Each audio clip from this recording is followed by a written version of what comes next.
Welcome to the NCCN Policy Summit, the impact of technology on cancer care in 2021. My name is Robert Carlson, and I serve as the Chief Executive Officer of the National Comprehensive Cancer Network. On behalf of the NCCN, I would like to thank you for participating in today's summit for what certainly will be a very informative series of discussions. The rapid advancement and increasingly broad application of technology within healthcare delivery systems poses both great promise and challenge for patients, providers, and health systems. As digital health technologies continue to progress, oncology stakeholders and policymakers are exploring how these innovations can improve patient outcomes, increase access, reduce costs, and reduce treatment barriers. While technology offers the potential to improve care quality and efficiency, oncology stakeholders and policymakers must also ensure that digital health tools are not unintentionally intensifying existing problems and creating new areas of bias and inequity. Today's summit will highlight digital health tools that are transforming cancer care, best practices for the use of technology within care delivery, and legislative, regulatory, and payer policies that influence the use of technology in cancer care. We encourage you to engage with our speakers by submitting questions via the Q&A button. We hope you will consider engaging through your social media platforms using the hashtag NCCN policy. The topics are far too complex to fully address here in one day, and we hope the oncology community will continue these conversations by carrying them online and in person to those who are unable to attend. NCCN gratefully acknowledges the many supporters of today's programming. Without the support of these organizations, this summit would not be possible, and we thank these organizations for their support. Today's agenda is shown here and is a combination of keynote presentations and panel discussions.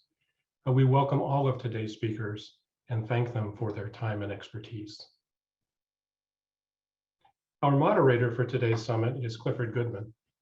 Dr. Goodman is Senior Vice President at the Lewin Group, a premier national healthcare and human services consulting firm. Dr. Goodman has over 30 years of experience working with government, industry, and nonprofit organizations in the United States and abroad in areas such as healthcare technology assessment, comparative effectiveness research, clinical practice guidelines, and health economics. NCCN audiences are very familiar with Dr. Goodman's moderating abilities, and we are thrilled to have him join us to moderate today's discussions. At this time, allow me to introduce our morning keynote, Dr. Janet Erie.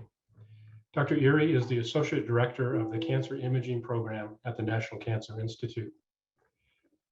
In that role, Dr. Erie brings her background as a physician scientist and clinician to lead the cancer imaging program to achieve program goals and to advance cancer imaging and imaging contributions to improve outcomes for cancer patients. She has expertise in molecular imaging, radionuclide therapy, translational studies, clinical trial design, imaging basic science, and image analysis. Prior to her role at NCI, Dr. Erie was a professor of radiology and surgery at the University of Alabama at Birmingham School of Medicine and Graduate School, and radiology vice chair of clinical research. She has also served as a full member at the Fred Hutchinson Cancer Research Center, where she was the creator and leader of their cancer imaging program. She received her Bachelor of Science degree at the University of Michigan and Doctor of Medicine degree from the Michigan State University College of Human Medicine. Her postdoctoral training was completed at the University of Washington in anatomic pathology, laboratory medicine, and nuclear medicine. We are thrilled that Dr. Erie has joined us this afternoon to share her perspective on advancements in cancer imaging and are honored to have her here today to provide our opening keynote. Dr. Erie. Thank you so much for that introduction, Dr. Carlson.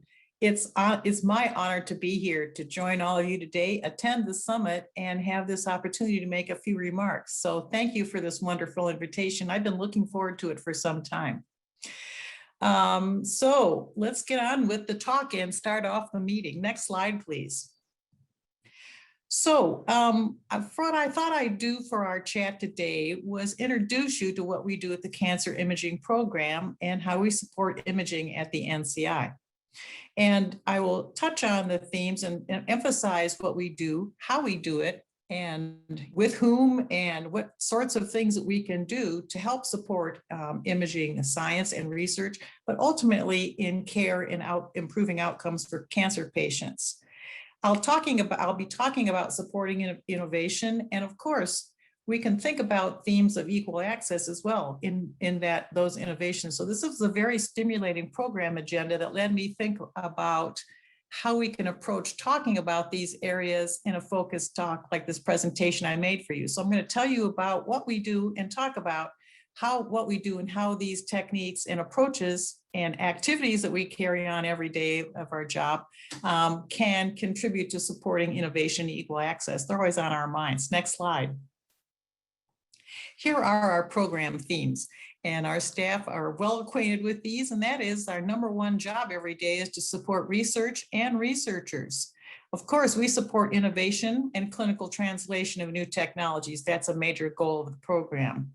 We spend a lot of time and energy thinking of new ways to facilitate communication between members of the research community in imaging and beyond, and try to understand the landscape of the most important new developments in science and technology, as well as clinical problems as they emerge.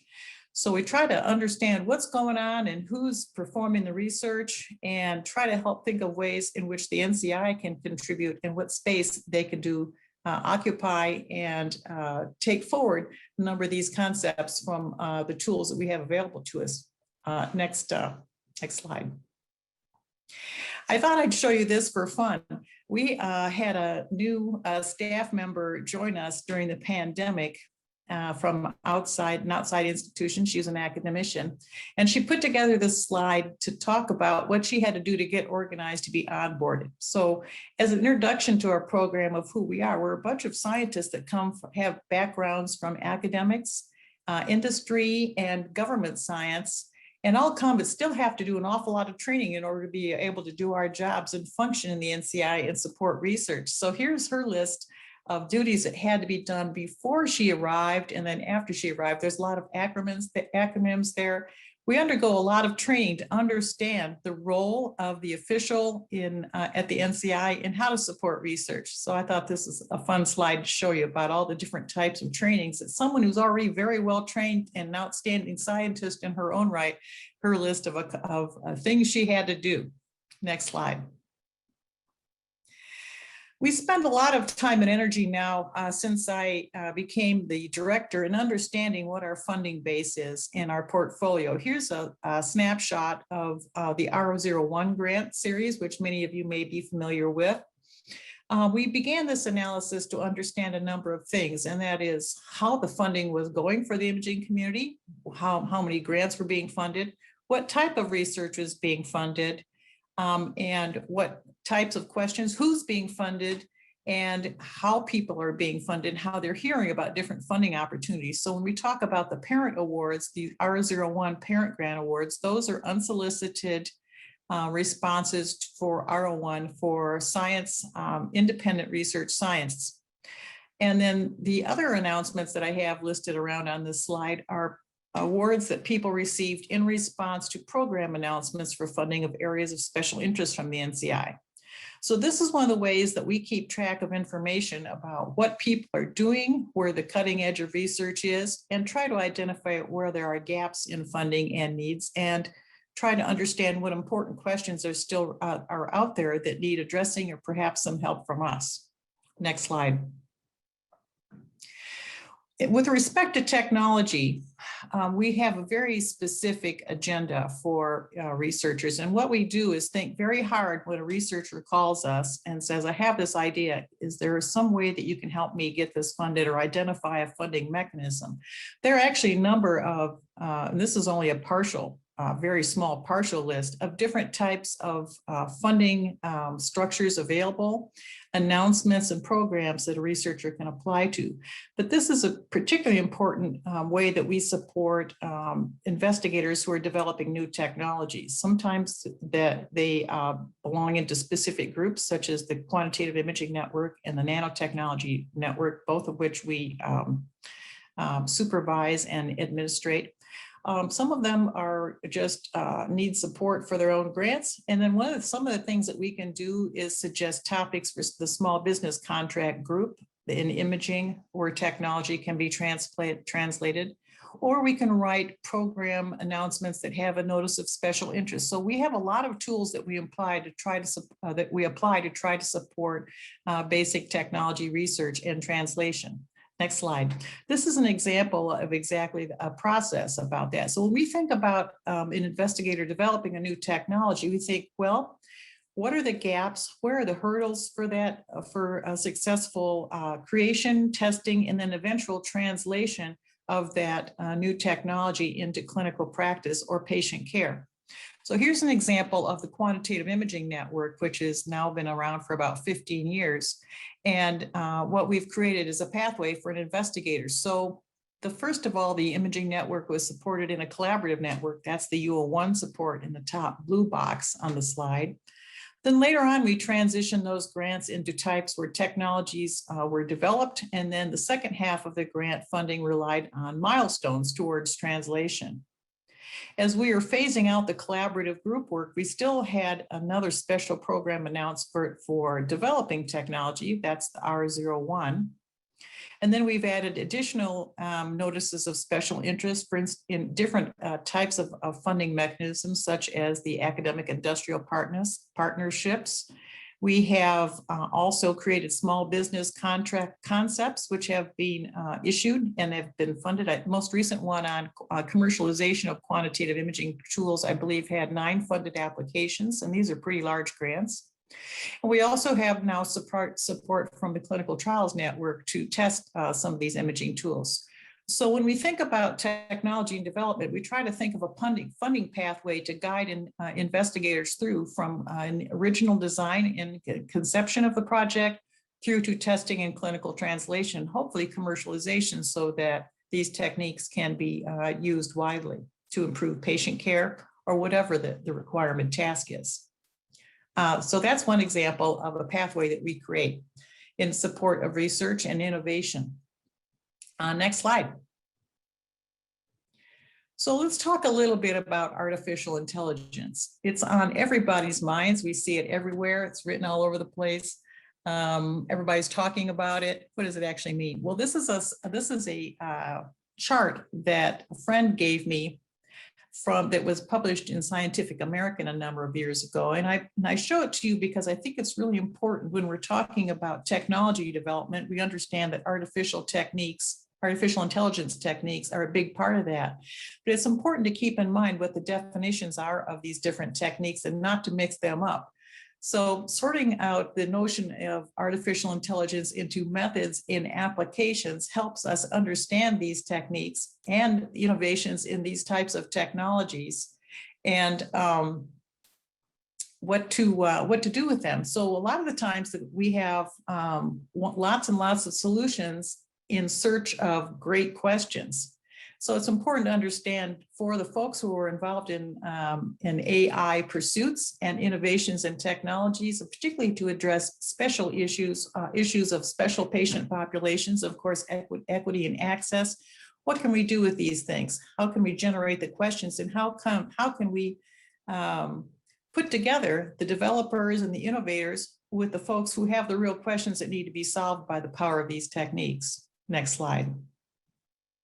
Here's another one that I put together on deep learning, the prevalence of deep learning. It's a graphical representation of what we saw in the previous slide about the overlap between different types of artificial intelligence techniques and how they relate to each other. So there is this a huge potential, as we're all aware. And like I say, we read about it every day. But the real issue is how do we ask questions to correctly use this technology and harness it to address issues in cancer care? How can we encourage the innovation to deal with the issues that we all know as well? So when we think about machine learning, deep learning techniques, machine learning, artificial intelligence, and how they relate to each other, how do we put these together? That's the innovation question to address all kinds of different issues in patient outcome, patient screening, cancer propensity, behavior of populations. How do we put those together and define the questions? So looking at slides like this and graphics like this help our group understand different areas of opportunity for innovation and conversation facilitation. Next slide. Oh, I guess this one has some animation. Can you keep pushing the button? Keep going until it fills up, and then I'll chat about it. In imaging, we have an idea that's not new, but it's called imaging data integration. And I wanted to explain a little bit about imaging. When we think about imaging, it is one of the most important technologies and oldest technologies that we have for caring for cancer patients, understanding them, and investigating cancer biology. Why is that important? Well, it's because we use it everywhere. It's incredibly powerful. It's developed considerably over the past 50 years. It's really been very interesting to think now in celebrating the 50th anniversary of the creation of the National Cancer Institute and the Cancer Cares Act, how far imaging has come. Back at 50 years ago, we didn't have CT scanners, MR scanners, ultrasound. We had plain films, and that was about it. And though the quality of those wasn't that great. But what's an image really? It's a picture of disease. It's a picture of what we call the disease phenotype. And that is the interaction of the biology of the individual, the biology of the disease, all the genomics and the proteomics. In other words, that's the organism or the individual that we see, we perform a diagnosis and we treat. So when we think about imaging data integration, you can think about diseases in tissues in a number of different ways, but we like to think about it, and one of the ways we like to think about it is imaging across scales. When we're taking a chest film or a CT of an individual, we're looking at the entire individual or organ or body part. And you can see right there, the clinical methods there fall largely into that category. That's in volumes of numbers of cells that we're looking at or different types of tissues.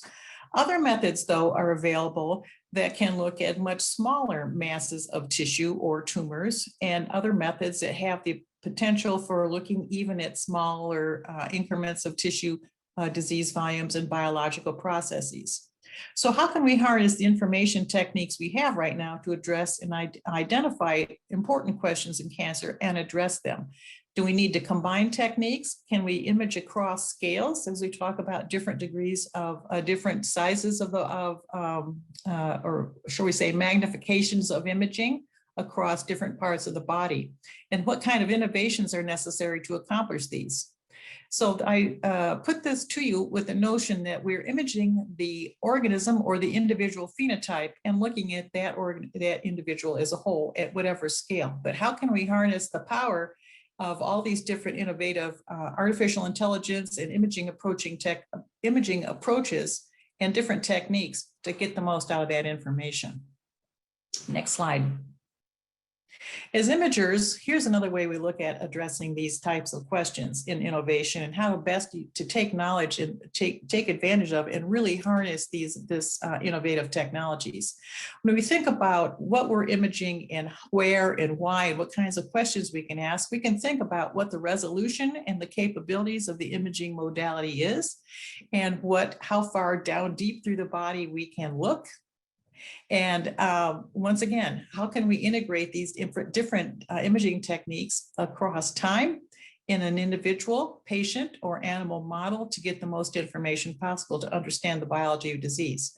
So of course, we have to take into consideration the characteristics of the technologies, their capabilities, and then from the research standpoint, are there improvements that can be made that would really contribute to our ability to understand the biology of disease? So these are some of the interesting questions that we pose and we think about in considering our portfolios and looking across the research community at their activities. Next slide. Oh, yeah, some arrows. Yeah, the arrows there. We like the arrows. Next slide. Keep going until we get another one. There we go. So here's a slide that I prepared a number of years ago about quantitative imaging, but it really applies to a number of different topics. So we have the imaging community, or you could change the labels any way you like, the technology and the innovation committee, the healthcare access communities and problems. And then we have, so you can put either ones of these on the side of the Grand Canyon here, which has been colored beautifully purple and blue. There's a huge gap in communication. There is a lot of technology and capability out that is available across the installed base of imaging devices and the technology that we really have available to use every day, even in underserved areas. Who's the best way to go ahead and identify how to apply that, and what does the clinical community need? Across the gap, the clinical community probably is not aware of the types of technology and advances that can be made at any type of scale to help improve patient outcome, patient efficiency, and patient care, and also to improve access to special communities. So one of the jobs that I think that's me at the podium there, kind of just talking about this to various groups and committees and communities, and that is, how can we bridge this gap? How can we help the clinical community, have the technological community, the imaging community understand what the clinical community really needs with its issues of access and under-resourced environments and areas where we have a lot of technology is it being utilized properly? So that's what we have to try to get the imaging community to continue to understand, and the clinical community to understand what's available and to clearly communicate what needs are there. So what's the bridge? What can we do?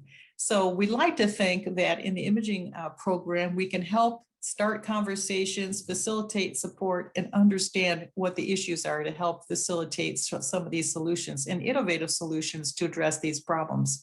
So it looks like walking the plank. It's not that dangerous. I promise you that this is where the innovation and the progress is really going to be made. Next slide. I want to give you a number of different examples about how the program supports imaging innovation collaboratively across across institutions and across NCI programs and ones outside the NCI as well. So these are, like I say, these are some of the ways that we support these efforts, but images are extremely data rich. And for the folks who are interested in artificial intelligence techniques and other types of analysis, they know the images are have a lot of information in them, and there's a lot of information in them that is probably underutilized.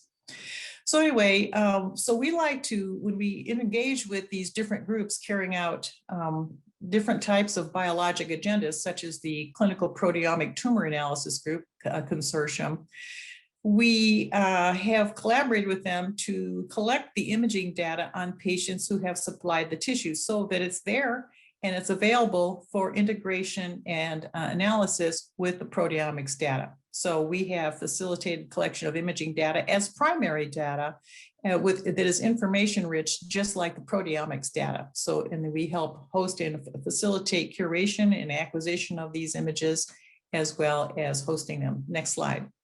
We perform the same type of activities in the Apollo project, which is an extension of the Clinical Proteomics project, which is another data integration project integrating imaging data with histopathology with proteogenomics, and to find out what we can learn about different 5 different cancers and different patient populations, and what kinds of new information can be unlocked and revealed from integrated data analysis of all of it. So imaging is an important part of that data. And of course, as most of you are well aware, images on a patient occur at several times over the course of the disease. So there's even more data available as far as what the time course of disease is and its appearances, and of course, all the rich data that's included in an image. Next slide. The Cancer Imaging Archive is celebrating its 10th anniversary this year. And what it is, it was set up as a place to host publicly host image data sets in cancer. And it is completely public. And what the function of the archive is to create a culture of sharing and collaboration, enhance reproducibility, and support data sharing requirements for investigators. But most importantly, it's public. All the imaging data that is submitted to us and is considered for hosting by the Cancer Imaging Archive is completely de-identified. And more often than not, this data also arrives with clinical data and genomics data and other types of data, which we call metadata, which enhances the value of the collection. But what's the most important point about the Cancer Imaging Archive? It is completely public, and it facilitates innovation by providing these curated, high-quality data sets from all different types of cancers, all different types of imaging modalities and combinations, as well as analyses. So this is really a hosting, this is an engine for innovative developing research. And think about it, if we think about equal access and special populations and communities, what better way to host innovation and encourage it than to have this data available to researchers in the biomedical community. And interestingly, there's a lot of interest in the archive from folks not within the biomedical community who are interested in imaging data to apply their analytics. Next slide. Right now we have 147 data sets and more than 40,000 subjects. And these subjects includes humans on clinical trials, just collections of patient data, from institutional and investigator submitters, mouse model data, and now more recently canine cancer clinical trial data sets. Most imaging methods are represented, and more recently we're receiving many more sets of histopathology images with annotations such as tumor histology sets with annotation of tumor infiltrating lymphocytes with special stains and immunofluorescence techniques. The populations vary from very few for very rare and special cancers to those that are very, very large, such as the National Lung Cancer Screening Trial. And as I mentioned earlier, a lot of them have associated metadata, which provide additional information for analysis on outcomes and data integration, as well as implementing the use of different types of omics. So this is a wonderful resource, supports innovation, and is a great use of our time and energy. It's been very exciting to see it grow, and now starting to include more and more histopathology data as well as other imaging data types. Recently, we began curating our first collections using optical coherence tomography from superficial cancer lesions in a detection and disease treatment standpoint, as well as additional histopathology data sets with special tumor cells and identifications. So it's very exciting. Have a look at it sometime if you're out looking around in surfing browsers. Next slide. These are the submitters of folks that have submitted collections to the Cancer Imaging Archive. As you can see, it's worldwide. And just to emphasize the point about the diversity of the material that's in the Cancer Imaging Archive, there are collections of cases which are on special cancers and from areas where cancers are more prevalent than other types of cancers. For instance, the Asian tumors include a lot more GI and hepatic tumors than the ones that we see from Northern Europe. And it's very exciting, and the users continue to increase and the downloads of the data continue to increase, and they are worldwide as well. So it's a ubiquitous resource. Next slide. One of the activities that we did with the archive during the pandemic was we were approached by the imaging community at the NIH Clinical Center for possible hosting of images of patients who had COVID. At that time, it wasn't clear what the disease course was and what the imaging looked like on these patients, whether they were just merely symptomatic, had positive tests, or were in various other stages of disease. So we hosted these first 3 data sets to make them public and immediately available. And that was done early on in the beginning of the epidemic, and is now the use case. The minimum use case requirement for the new medical imaging data repository that's being set up at the NIH in the run by the radiology community as well as the Institute for Bioengineering and Bioimaging.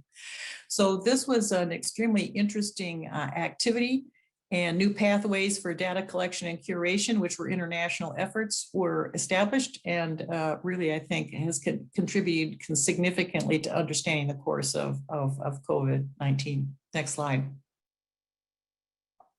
The NCI is putting together the Cancer Research Data Commons, and the Imaging Data Commons is the third program that's being rolled out, and it's for the purposes of integrating data integration analysis using cloud resources. Next slide.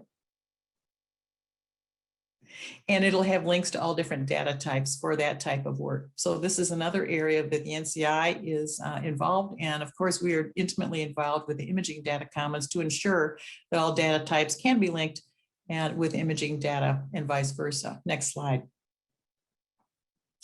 We have a number of other, I'll speed up here a little bit. We have a number of other program announcements on special areas of interest. Here's one encouraging collaboration between cell biologists in inflammation and cancer and the imaging community to understand which targets are the best for imaging agents to understand the biology of inflammation in cancer. That was recently issued. Next slide. Another thing we do is convene meetings. I mentioned that earlier on any number of topics, and we've been doing this successfully during the pandemic, but they can take the form of special topics, special questions, special groups that we put together, all in the idea of encouraging innovation and collaboration. Next slide. We have a monthly webinar series, which is really fun. It's usually attended by 300 or 400 people of all different types of topics, and it is spun off a number of different discussion groups which are having their own workshops and conversations, both independently and at their national meetings. Next slide. So I want to leave you with a few ideas here, some more themes to emphasize the themes about what we have in the cancer imaging program. And that, of course, begins with innovation. Quantitation is an important aspect of our themes, is that it's encouraging quantitation of biology, of that imaging phenotype that I mentioned earlier, and all of that data that is contained within an image.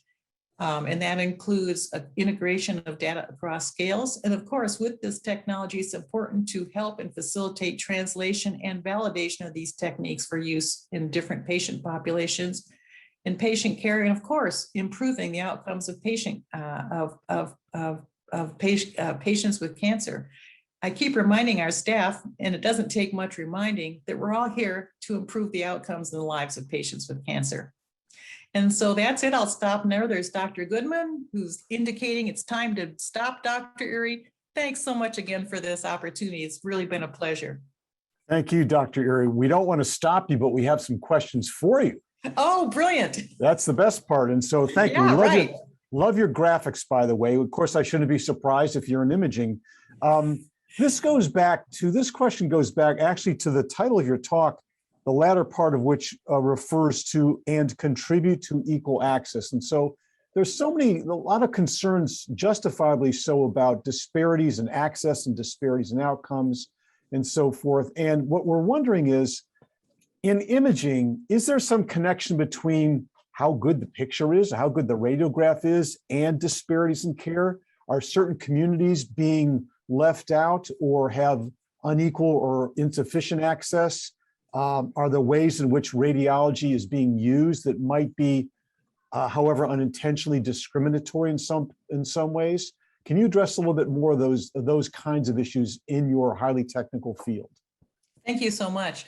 My comments actually stem from my previous experience prior to the NCI as a clinician in major academic centers, where of course we had a lot of advanced technology, but also a lot of referral patients coming in our patient populations coming from areas which had lower resources. And I personally am extremely familiar with the challenges those patients face, patients with a cancer diagnosis, having to come to a larger center, and just being able to come and spend the day or participate in the length of time and that it requires to have these types of imaging studies in a timely manner, participating whether they're on clinical trial protocols or standard of care. So is there unequal access? Probably yes.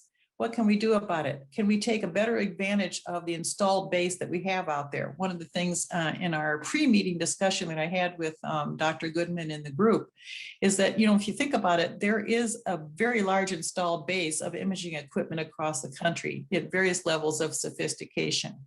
But most everybody has access to a local CT scanner and plain films. So what can we do to use, for instance, artificial intelligence or new telecommunication avenues, which we've all learned the power of? We was really underutilized for communication and transmitting information prior to the pandemic. What can we do to utilize transmission of information to increase access to patients in remoter areas or under-resourced areas, or just simply lack the means for access? How can we enable their care locally? And if they need advanced interpretation or advanced imaging techniques, how can we extend those techniques and use techniques of teleradiology, image analysis, and that sort of thing, and even sometimes reduce the need for imaging? I think there's a lot of avenues to be pursued that are very innovative that we don't often think of very much in imaging as a part of access and what we can do to improve care.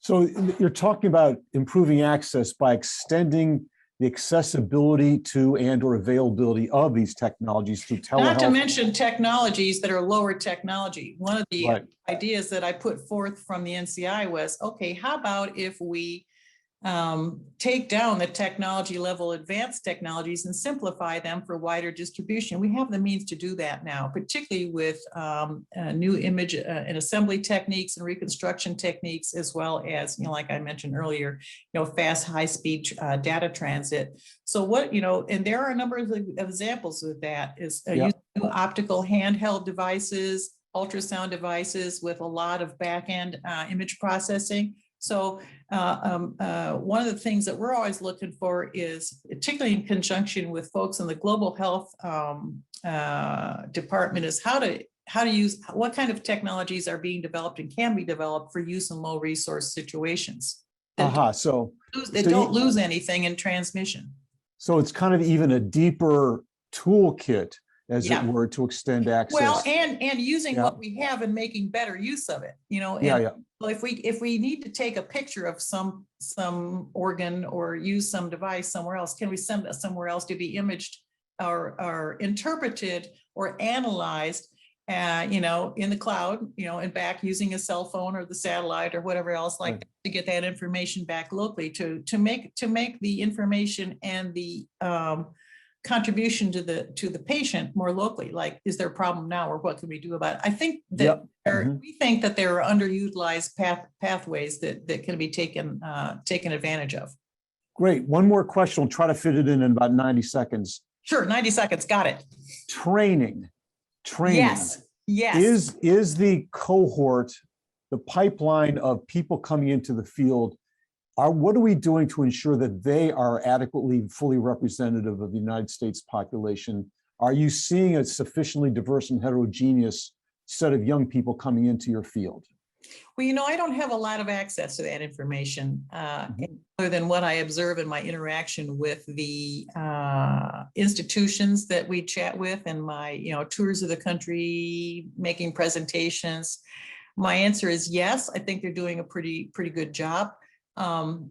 Certainly the radiology and the imaging communities are very well aware of training and diversity in training that helps to improve notions of equal access. They're very well aware, and all of them have these ideas very high on their agendas for address.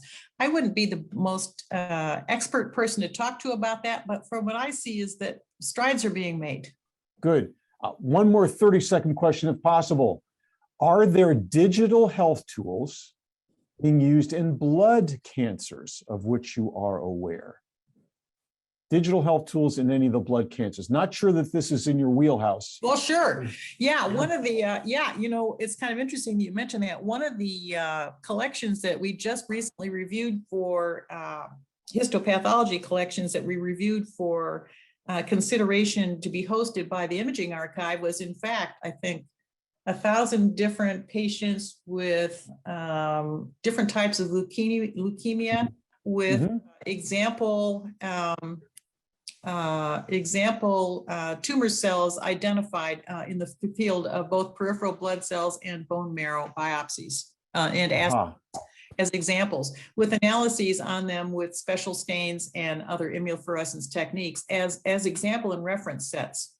Not to mention artificial intelligence applications to where they are and what their density is and that sort of thing. We're seeing that right now. Great, thank you very much. Well, Dr. Erie, your visuals are great.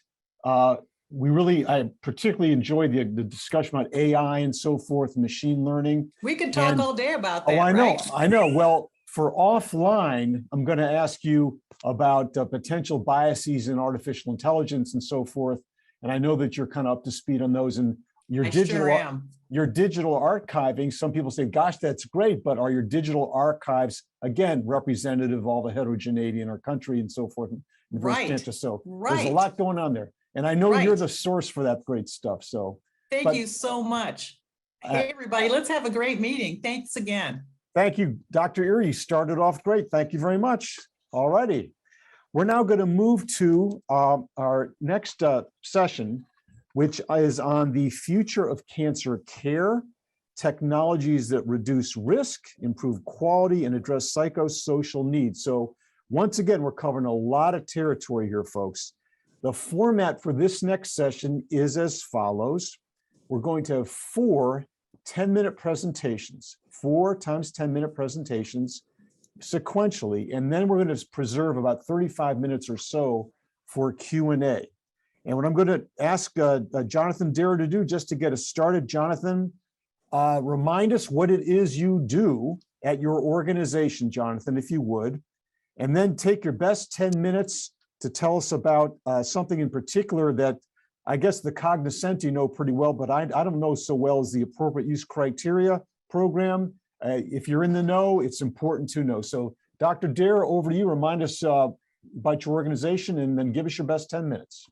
Thank you so much for having me. I am an internist, but I'm currently the Chief Medical Officer for Medi-Cal, which is part of Siemens Healthineers. I run the incorporation of guidelines into digitally executable interventions. And this talk sort of really, Dr. Erie, thank you so much for your fascinating talk and setting up the conversation about how do you take great ideas and get them into clinical practice in a way that's effective. That's really a lot of what this talk is about. So next slide. This is about me. I'm an internist. I've had a wonderful career. I was the Chief Innovation Officer at Geisinger Health System and then went on to become the Chief Medical Officer at Medi-Cal. Next slide. So just to put a little bit of context for this talk, there's just a lot of challenges in imaging. In addition to the great opportunities, as pointed out by Dr. Erie, there's also some challenges. And briefly, if you're in the Medicare patient population in Atlanta, you get 35% more imaging than you would if you're a Medicare population in Seattle. And there's not a lot of evidence that those patients get better outcomes or they're much sicker. So it's just representative of some unwarranted variation that's potentially a marker of poor quality. Next slide. Similarly, there's concerns about the quality of communication within imaging from the ordering provider to the Department of Radiology. There's a study back in 2011 out of the Cleveland Clinic, which showed that 78% of indications failed to meet a reasonable standard of care. And anecdotally, I cannot tell you how much we hear of this, is that ordering physicians simply don't have the time or the interest in necessarily communicating all of the information needed to correctly execute upon the imaging episode efficiently. Next slide. And that challenging communication and that variation can lead to a lot of problems. The diagnostic episode is rife, unfortunately, with communication breakdowns and errors and rework. And we hear 15 to 25% of the time the Department of Radiology has to fix an order to make sure that it gets executed appropriately and reduces potential inadvertent exposures to the patient, et cetera. And there's lost revenue. It's just really challenging. And there's a lot of heroes out there who make this work, a lot of radiology technologists who run around and make phone calls. But the fact is, it's not as world-class as healthcare should be in this day and age. Next slide, please. So the throw on top of that there's this tremendous, growing burden of physician burnout. 46% of U.S. physicians reporting signs of burnout. This is an older study, and burnout associated with poor quality and even physician suicide, all bad stuff. And it's out there and it's quite a problem. And one of the major drivers of physician burnout is, unfortunately, clunky electronic health records. And it's a frequent comment, not one more click is what I hear as a vendor, which I respect. And so trying to, how do we begin to think about all of the challenges in imaging, communication and better ordering while doctors are so burned out and can't really deal with any additional work on them. Next slide, please.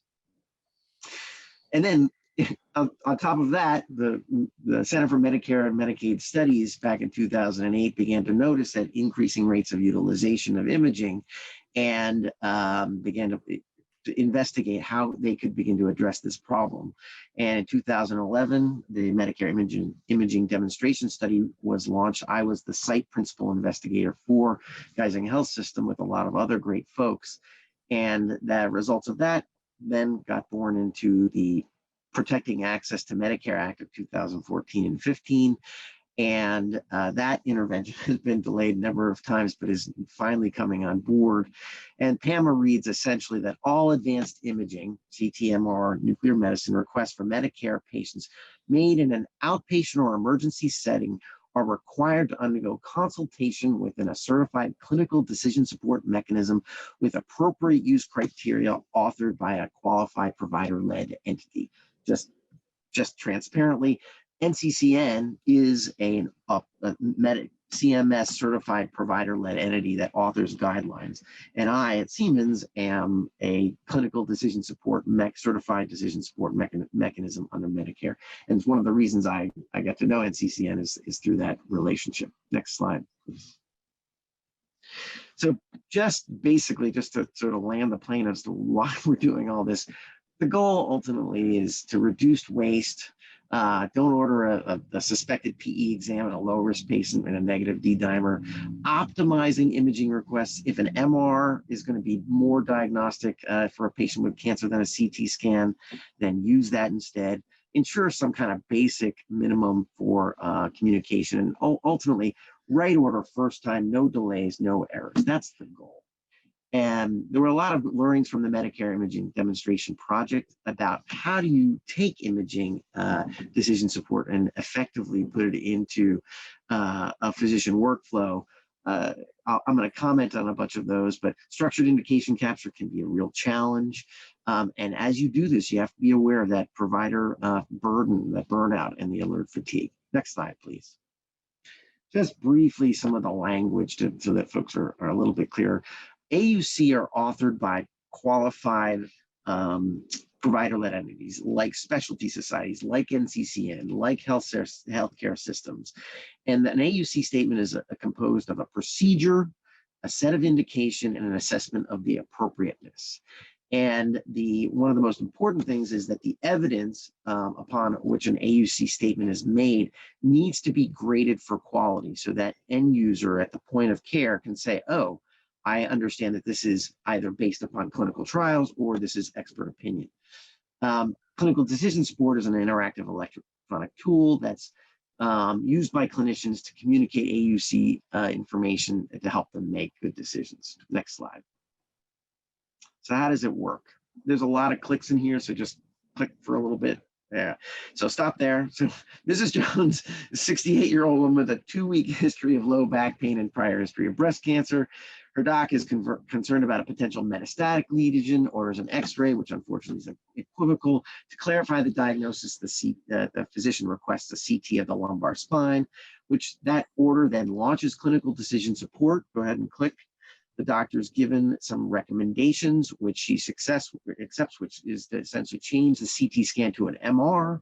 The physician accepts the advice, and then that order's changed, and all the MR order is sent off to radiology. Go ahead and keep clicking with all of the information, and she's done. It's pretty efficient. It's not complicated, but it can improve the quality of imaging. Next orders. Next slide. This is the example decision tree upon which an appropriate use criteria might be based. So, for example, if you're ordering if a patient has low back pain and a neoplasm, then an MR lumbar spine with and without contrast is recommended by this is the Weill Cornell low back pain domain. And another highlight of this, if you have low back pain and you have no red flags whatsoever, and you've had low back pain less than 6 weeks, don't order an image at all. These are, unfortunately, there's a lot of these kinds of errors that are made in clinical practice, and using simple decision trees like this at the point of care can really assist in making just a better decision. Next slide, please. All right, so the talk is really about lessons learned and about how do we do this in such a way that achieves the goal of better imaging. So just to step back a little bit, the problem of unwarranted variation in low value imaging is not simple, and it has a number of different drivers, including lack of agreement regarding clinical best practices, lack of organizational alignment, perverse incentives, and simple point of care failures. And there's a number in order to really effectively move from low value imaging to high value imaging, where you're really achieving better outcomes at lower costs. There's a number of different interventions that really should be executed upon to achieve that great program. Clinical decision support is just one of those, but it's a really important component of the program because one of the things that it does is it generates data. So once you have a clinical decision support interaction, you can then begin to collect the data and have conversations with folks and have that right. Without CDS, it's very difficult at times to have that data-driven conversation. So all of these other things I'm going to talk a little bit about future, but it's the clinical decision support's an enabling feature of an overall improvement program. Next slide, please. So I'm gonna draw upon an article that was authored back in, I can't remember, 2014, that I helped to co-author to talk a little bit about effective best practices in implementing imaging decision support. Just about 1 minute, Jonathan. Just about 1 minute. This is the 10 commandments, and I'll go through them quickly, but next slide, please. So imaging decision support, next, this is animated. You can click 5 times. It's got to be positioned as a multidisciplinary clinical program rather than as a technological intervention. You want to make sure that the strength of the evidence is transparent to the end user, and it's got to be current evidence. And you should be using diverse sources of evidence. The workflow is really important, making sure that what the doctor has to do is clear, actionable, and ambiguous. Don't force them to click things that don't add value. Next slide. You can click through. There again, 5. You want to respect the ordering provider workflow. Don't force them to do duplicate or triplicate data entry. The next 3, establishing consequences for ignoring clinical decision support, targeting well-defined performance gaps, and enabling measurement are just really good quality improvement, and should be, quality improvement is common, and being able to effectively implement that in imaging is an important part of an overall program. And ultimately, you want to position it not as a technological program, as something that improves workflow for patients, providers, and payers. Next slide. One of the really important, and again, I think this is one of the things that is needed, is these establishing of these learning networks to be able to share best practices and how do we all learn together? So every month, I facilitate the Imaging Learning Network, which is composed of authors and specialty societies and clinician and informaticians about how do we take guidelines and effectively implement them into decision support workflow, into provider workflows without overwhelming the physicians. And it's been a great experience. I've been doing it for about 5 years. And we have 2 major cancer centers that participate in that, and oncology issues and imaging are huge. And we focus a lot on how do we best communicate around cancer imaging, what are the key components of that, and how does that flow into imaging decision support. It's probably about time that I figured, Dr. Goodman. Okay, Dr. Dare, thank you very, very much. Sure. Especially like your 10 commandments there, the order and the content of those. Just to set up for the later on discussion, I'm going to want to ask you to talk a little bit more about the real-time leadness of this. In other words, are there digital tools to use to translate NCCN and other guidelines into real-time, on-the-spot patient care? So just to set up there. Thank you. Sure. All right, let's go to our next speaker, Dr. James Hamrick. What we're going to hear a little bit now about is predictive analytics, one of our favorite phrases these days. And Dr. Hamrick, if you could remind us about where you are, what you do, and then launch into your best 8 or 10 minutes. Dr. Hamrick. Outstanding. Thanks so much. Hey, everyone, I'm James Hamrick. I'm a medical oncologist and vice president of clinical oncology at Flatiron Health. We're a health technology company devoted to improving the cancer care experience and creating a virtuous cycle of learning as we do it. You can go on to my first slide.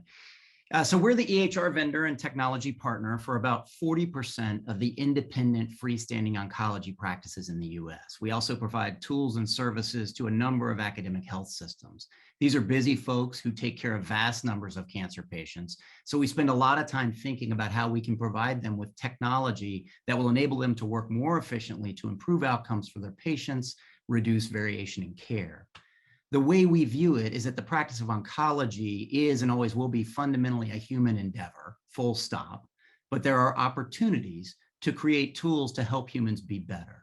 The massive data and process and regulatory requirements clinicians deal with sometimes has the unintended consequence of distracting doctors from their primary task, which is being present with the patient and anticipating and caring for their needs. Technology can help here. The 2 big cost drivers in cancer care are drugs and hospital utilization. I'm sure this is quite familiar to all of you.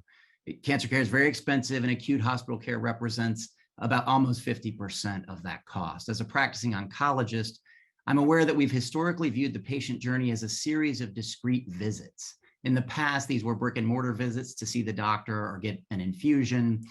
Today, we have virtual visits, but basically, we still have a lack of visibility across what's happening between those visits because we don't have a good infrastructure to see what's going on. But of course, that's where most of the action is. Most of the complications, side effects, emergency room visits happen in between the bricks and mortar. So because of that lack of visibility into the patient journey between visits, we've generally been very reactive. The clinicians in the audience will appreciate the awful feeling you get when you come into the office on Monday morning and you learn that one of your patients landed in the emergency room on Friday night with intractable nausea, spent the weekend in the hospital. You ask yourself, could we have prevented this? Is there any way to get more proactive and less reactive, to see the trouble before it happens so that we can intervene? The ASCO Post in 2017 reported that over half of emergency room visits can be classified as potentially preventable, meaning that the patient could have received care somewhere else, or an earlier intervention could have prevented them from winding up in the emergency room. This represents a tremendous opportunity to reduce ER utilization and improve the care experience for patients. And that's, of course, a win for everyone. Most importantly, the patient who doesn't spend time in the ER, but also the doctor, the team, and of course, there's enormous potential cost savings there. So one of the ways that Flatiron is approaching this opportunity is by focusing on an application of machine learning that Dr. Erie mentioned earlier. This is risk stratification between visits through machine learning. Next slide.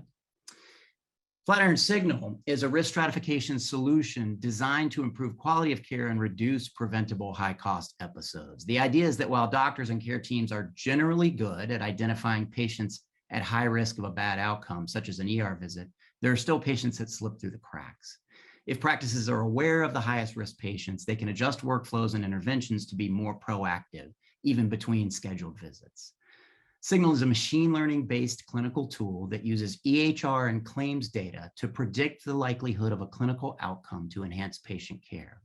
The first outcome that we're trying to predict is the probability of an emergency room visit for a given patient within the next 60 days.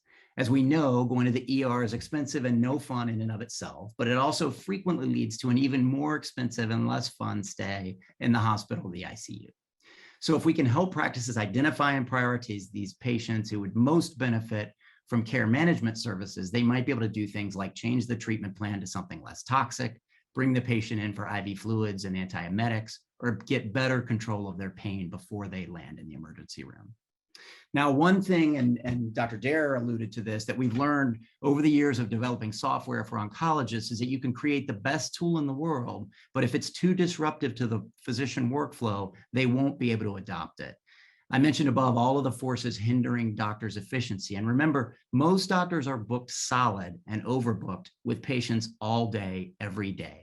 So anything that you're going to introduce them can't slow them down anymore. The last thing you want to do is hit them with a bunch of alerts that Mrs. Jones is likely landing in the ER a month from now when they're already 20 minutes behind with 2 patients waiting in the room and no notes written yet. That usually makes things worse, and doctors will not accept it, and they'll let you know about it. So Signal is built for the care teams that support doctors. This is a tool that nurse navigators, care coordinators, social workers, and care managers can use to allocate resources to the patients who need them most. Cancer care is a team sport, and most of the sites that we work with have some mechanism for managing high-risk patients. This is an adjunct to that. It's been very interesting to see the wide range of investment and sophistication in these care management teams. We're currently piloting the product with 5 of the practices in our EHR network, and also some academic health systems. What we've seen is that different practices use it differently based on their existing triage and care management workflows. This underscores that technology tools need to be coupled with human effort and workflows to really work. So the product goals and key features: we want to provide sites of care with an up-to-date list of the patients at highest risk for an ER visit in the next 60 days, providing predictions on a recurring basis that use the most recent data available for that patient. It's an oncology-specific solution built and validated with oncology clinicians, both at Flatiron and at our partner sites. This has come up a couple of times, but I want to stress it here. With any machine learning model, preventing bias in the identification of high-risk patients is really important. We want to make sure that our tool doesn't inadvertently divert resources away from patients who need them and worsen care disparities based on factors like race, age, socioeconomic status, or gender. We do rigorous quality monitoring and ongoing adjustment for algorithmic bias to help reduce that risk. Ultimately, we want to reduce workflow inefficiencies, allow better visualization into the entire patient journey so that resources are allocated appropriately. And this tool highlights the impact of the care team, offloading some of the risk management from the doctor and letting those other professionals work at the top of their licenses.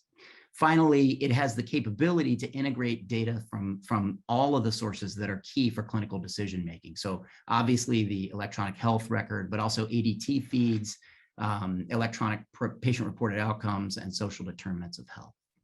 Next slide. So how does it work? Flatiron Signal's predictive power is built on a machine learning model trained on real patient data. It uses about 150 features pulled directly from a site or sites' structured and unstructured data in the EHR. Features are weighted based on historical associations between the feature and the outcome. Demographic and clinical features were predetermined based on Flatiron Health oncology expertise, and the final feature list included in the model was determined based on the data quality and feature importance. We're also able to evaluate new features as they become available, for instance, ECOG performance status, which sometimes we get as structured data, sometimes we get as predicted data. This process highlights some of the challenges of bringing machine learning closer to the point of care. This isn't something that most of us are used to, and it isn't particularly intuitive. And as with any new technology used in patient care, a healthy skepticism is a good thing. First of all, a lot of clinical expertise went into deciding which features should go into the model. I think the clinicians here will agree that these features are plausible as factors that might select for patient risk of going to the emergency room. We see things like diagnosis, comorbidities, lab results, prior emergency room visits, pain, nausea, the changes in weight over time. The model uses these to stack rank patients at a site of care in terms of their risk of an ER visit. This ranked list is then delivered to practices on a weekly cadence so they can act on it. It's another element to feed their patient triage and care management programs. Next slide. So here's what it looks like to roll this out in the real world, the integration steps at a site. Step one is defining the QI goal and opportunity. So the overall goal of Signal is decreasing the utilization of unnecessary preventable ER, inpatient, and ICU care. These goals are going to look pretty similar across the practices that we work with, but as we think about outcomes, we always have to adjust them based on the specific practice need and goal. It's pretty clear from the ASCO data that preventing unnecessary ER visits is a win-win. Step two is to build the tool using the site's historical data. Now at Flatiron, we have access to these data because as the technology partner for these sites, they share it with us so that we can help them with this. For some centers, we customize the model to the site's data. For others, we build the model based on historical data from a group of sites. We do a good bit of mathematical evaluation to assess the impact of the model's accuracy based on the historical data used. Steps 3 to 5 are really important, not only for auditing the model's accuracy and usefulness, but also for mitigating the bias I talked about a minute ago. We're constantly running proactive, prospective, and retrospective bias assessments to ensure we deliver unbiased predictions to the best degree that we can. So retrospectively, we work with our sites of care to identify past performance of our model. What we can do is, because we're predicting it 60 days out, we can go back to 3 months ago, looked at the patients that our model deemed high risk, and see what actually happened to them over those ensuing 60 days. That gives us a really good sense of how well the model's working. Prospectively, we can we can work with our sites to make sure that even as we identify patients, we have enough touch points to know that those line up with what they're seeing in the clinic, and also are we missing patients? So this type of monitoring allows us to look at the performance of the model and to look for areas where bias may be a factor. So thinking about race, socioeconomic status, et cetera. So far, the results have been good, but this kind of monitoring never stops. Finally, once we feel confident in the predictions, we integrate the data into existing workflows within the practice. And this comes back to that human customized element. You know, this technology is a tool that can be used by professionals to take better care of their patient. And it's really fascinating to see how it winds out playing out at the sites of care, and think about how we can arrive at some best practices there. Okay. Yep. Less than a minute, James. Okay, so ultimately, the final slide, you know, we believe in transparency as a crucial factor for success and confidence in the model. The path to building Flatiron Signal is over 2 years in the making. We've been very thoughtful about where we integrate machine learning into patient care. It's a very critical area of investment for us and many other people in the space, a very exciting time. But we work hard to assure the accuracy and validity of our models while we learn about how to best integrate this in the workflows. What you see here is we presented data that we did in partnership with Huntsman Cancer Institute at the University of Utah. This was at the ASCO Quality Care Symposium last year. Basically, we showed that they have a high-risk program called Huntsman at Home. We showed that of the patients that we labeled as high risk, which was 9% of their total patients, more than 3/4 of those qualified for the Huntsman at Home care program after being independently verified by a nurse practitioner. So this shows the potentially valuable tool for our customers. We're continuing to iterate on the tool, and ultimately we want to be very transparent and scientifically rigorous as we roll this out into production. Okay. That's all. Well, Dr. Hamrick, thank you very much. This is all quite encouraging, and I'm going to set you up right now. We're going to come back to you in a little bit and ask you, from a practical standpoint, how exactly has machine learning made an impact on cancer care currently? What are we seeing in action now or being rolled out right now that's going to make a difference capitalizing on ML? So thank you very much. I want to move next to Laura Chavarie, who's with Blue Note Therapeutics. Laura, please tell us a little bit about what you do there at Blue Note and then give us about 8 or 10 minutes on of all things digital therapeutics to reduce anxiety, depression, and other distress related to cancer. Over to you, Laura. Thank you, Cliff. And it is an honor to be here presenting today with NCCN. I've partnered in various roles over my career with you, and just very excited to be a part of this today. My role at Blue Note Therapeutics is leading patient engagement. So that includes designing our products, testing them, and making sure that what we deliver is ultimately what patients want and need. If we go to the next slide, I know from our audience perspective, there's many people who are involved in cancer care from various disciplines and perspectives. But just to set the stage, we do know that patients, they come to their first appointment in the clinic after diagnosis very overwhelmed and just needing information, wanting to make a treatment decision. But there's no mention of usually the stress that is naturally occurring at the time of that appointment and throughout their treatment and survivorship. There's a screening sometimes early on, which may or may not identify a high level of stress, but it is there, and patients are often trying to put that brave face forward so that they think that clinicians know that I can handle whatever you need to give me from these power-packed medications and treatments. And for their family, they want their family to know that it's going to be okay, and that you as a patient are courageous and brave and going to beat this. But it's the quiet moments when one is alone or the middle of the night where those feelings are allowed to bubble up often, and when there isn't someone to call or someone who can suggest ways of coping.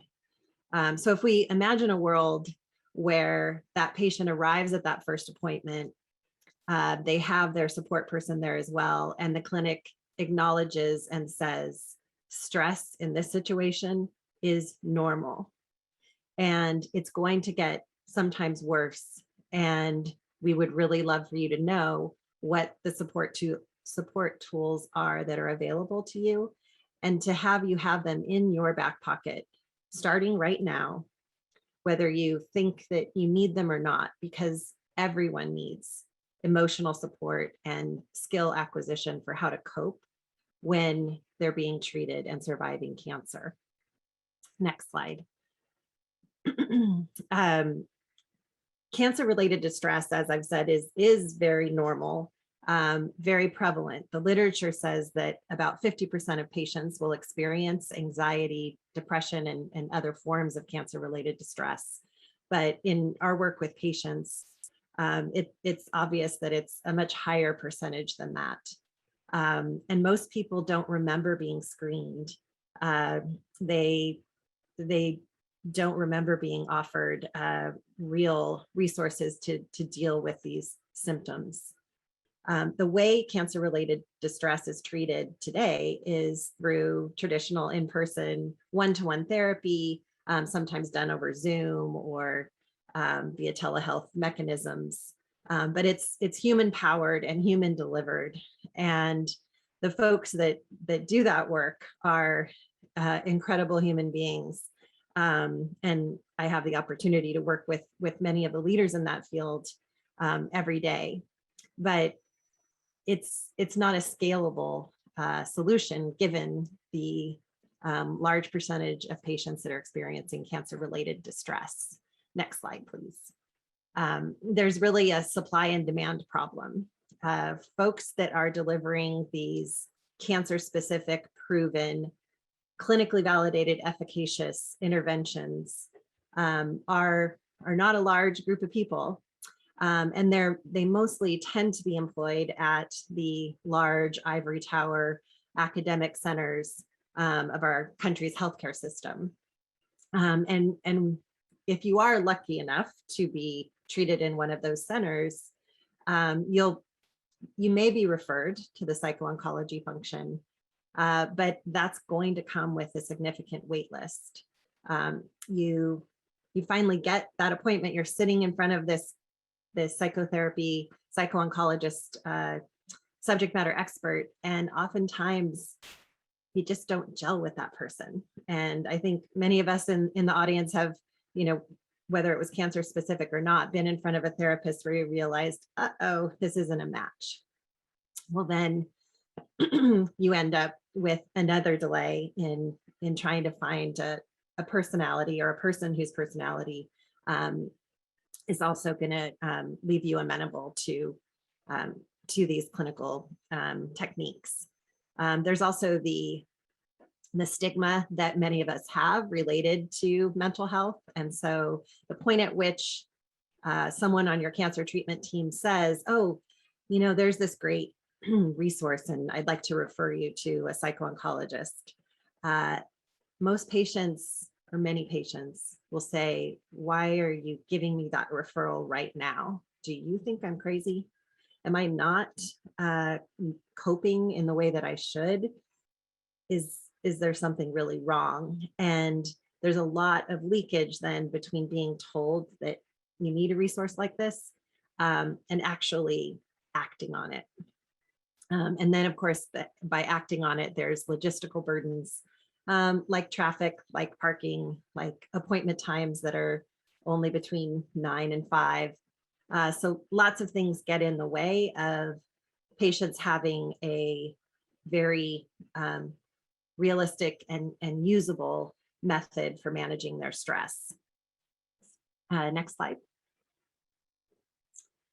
So enter into this space prescribed digital therapeutics, which is a new class of devices and medicine, digital medicines that the FDA has created.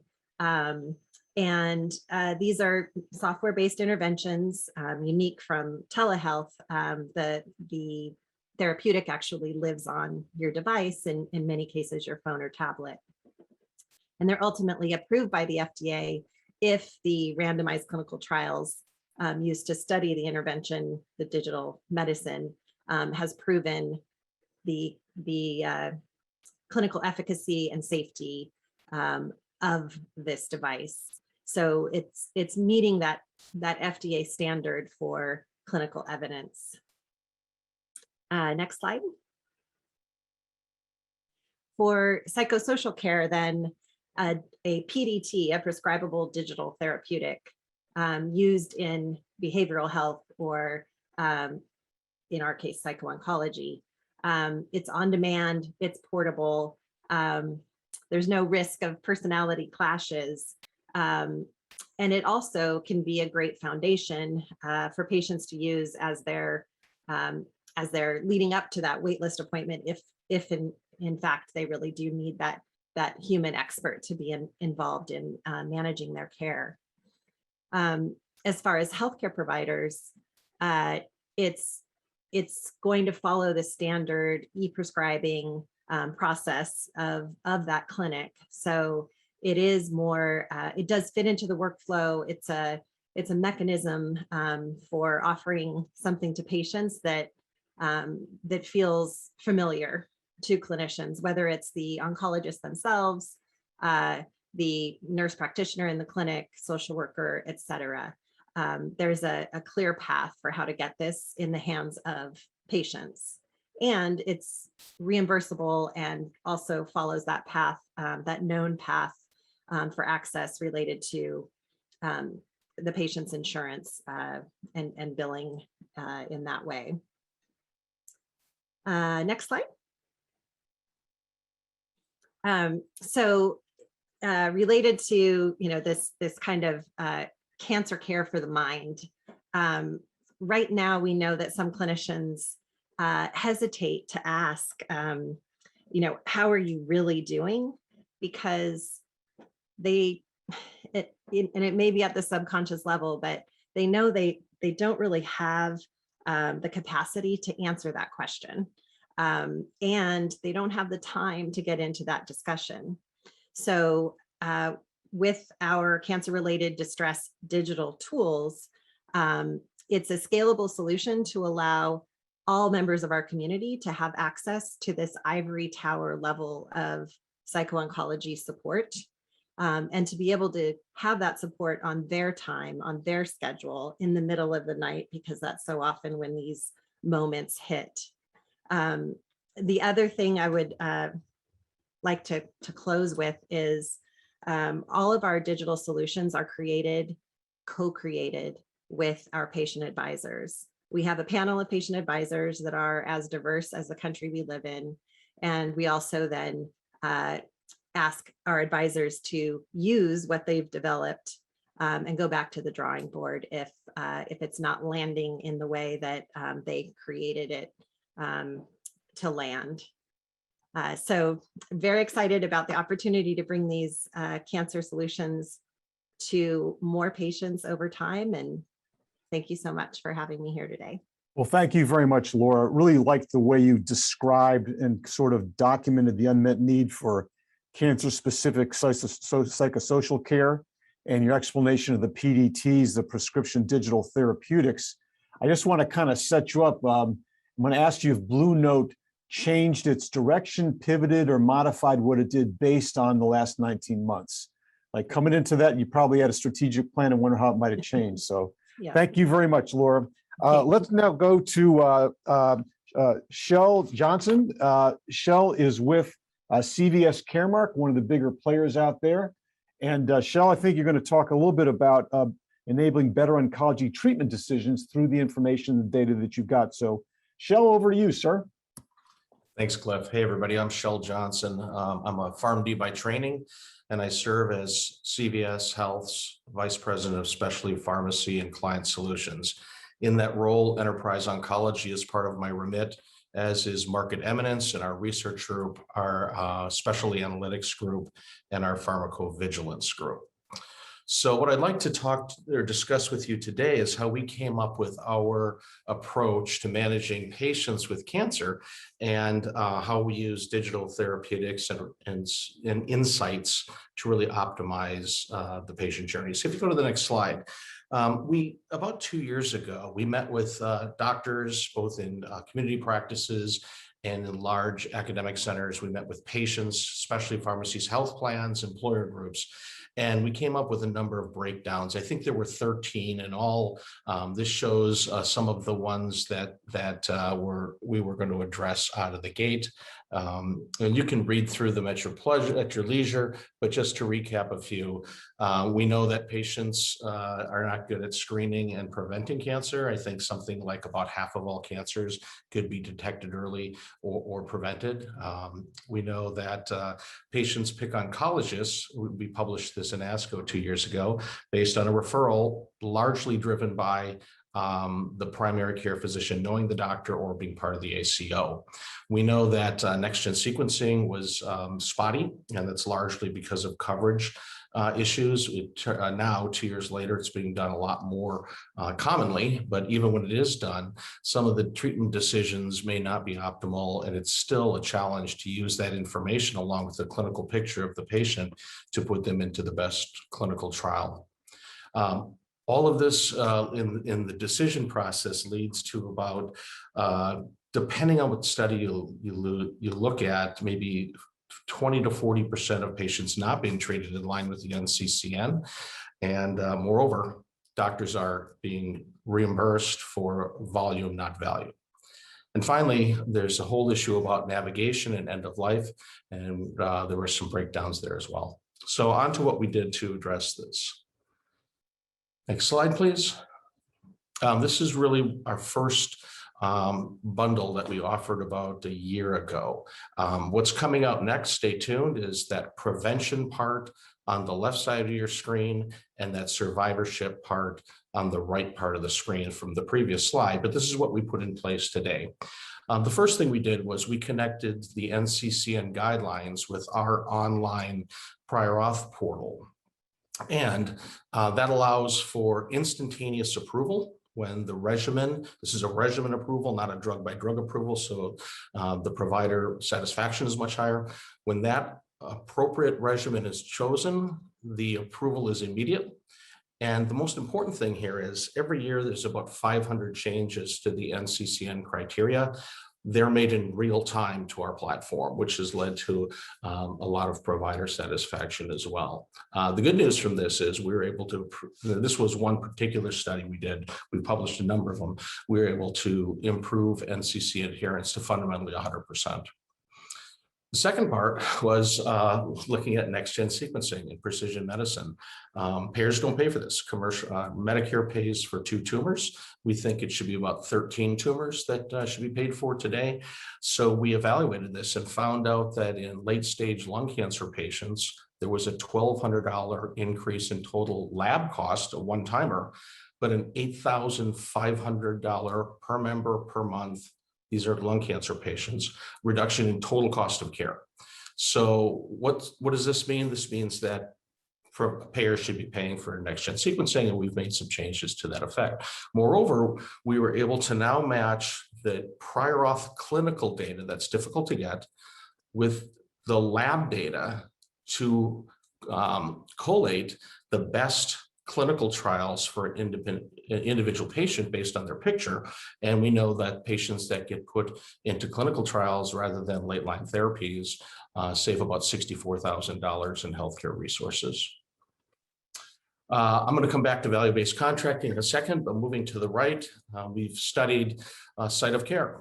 Look, we think that many therapies should be started in the facility outpatient setting because patients have reactions and things like that. But after 3 to 6 months, these therapies can be given in a different setting, preferably in the community oncologist setting. And for example, with checkpoint inhibitors, we found that checkpoint inhibitors cost about $270,000 when given in the hospital outpatient setting, and about $100,000 when given in the community oncologist setting, suggesting that this is a real source of value by transitioning patients once their therapy is stable to the community setting. And then finally, this whole issue about patient navigation. You know, my colleagues earlier said they thought about half of admissions could be reduced. We actually proved that as well.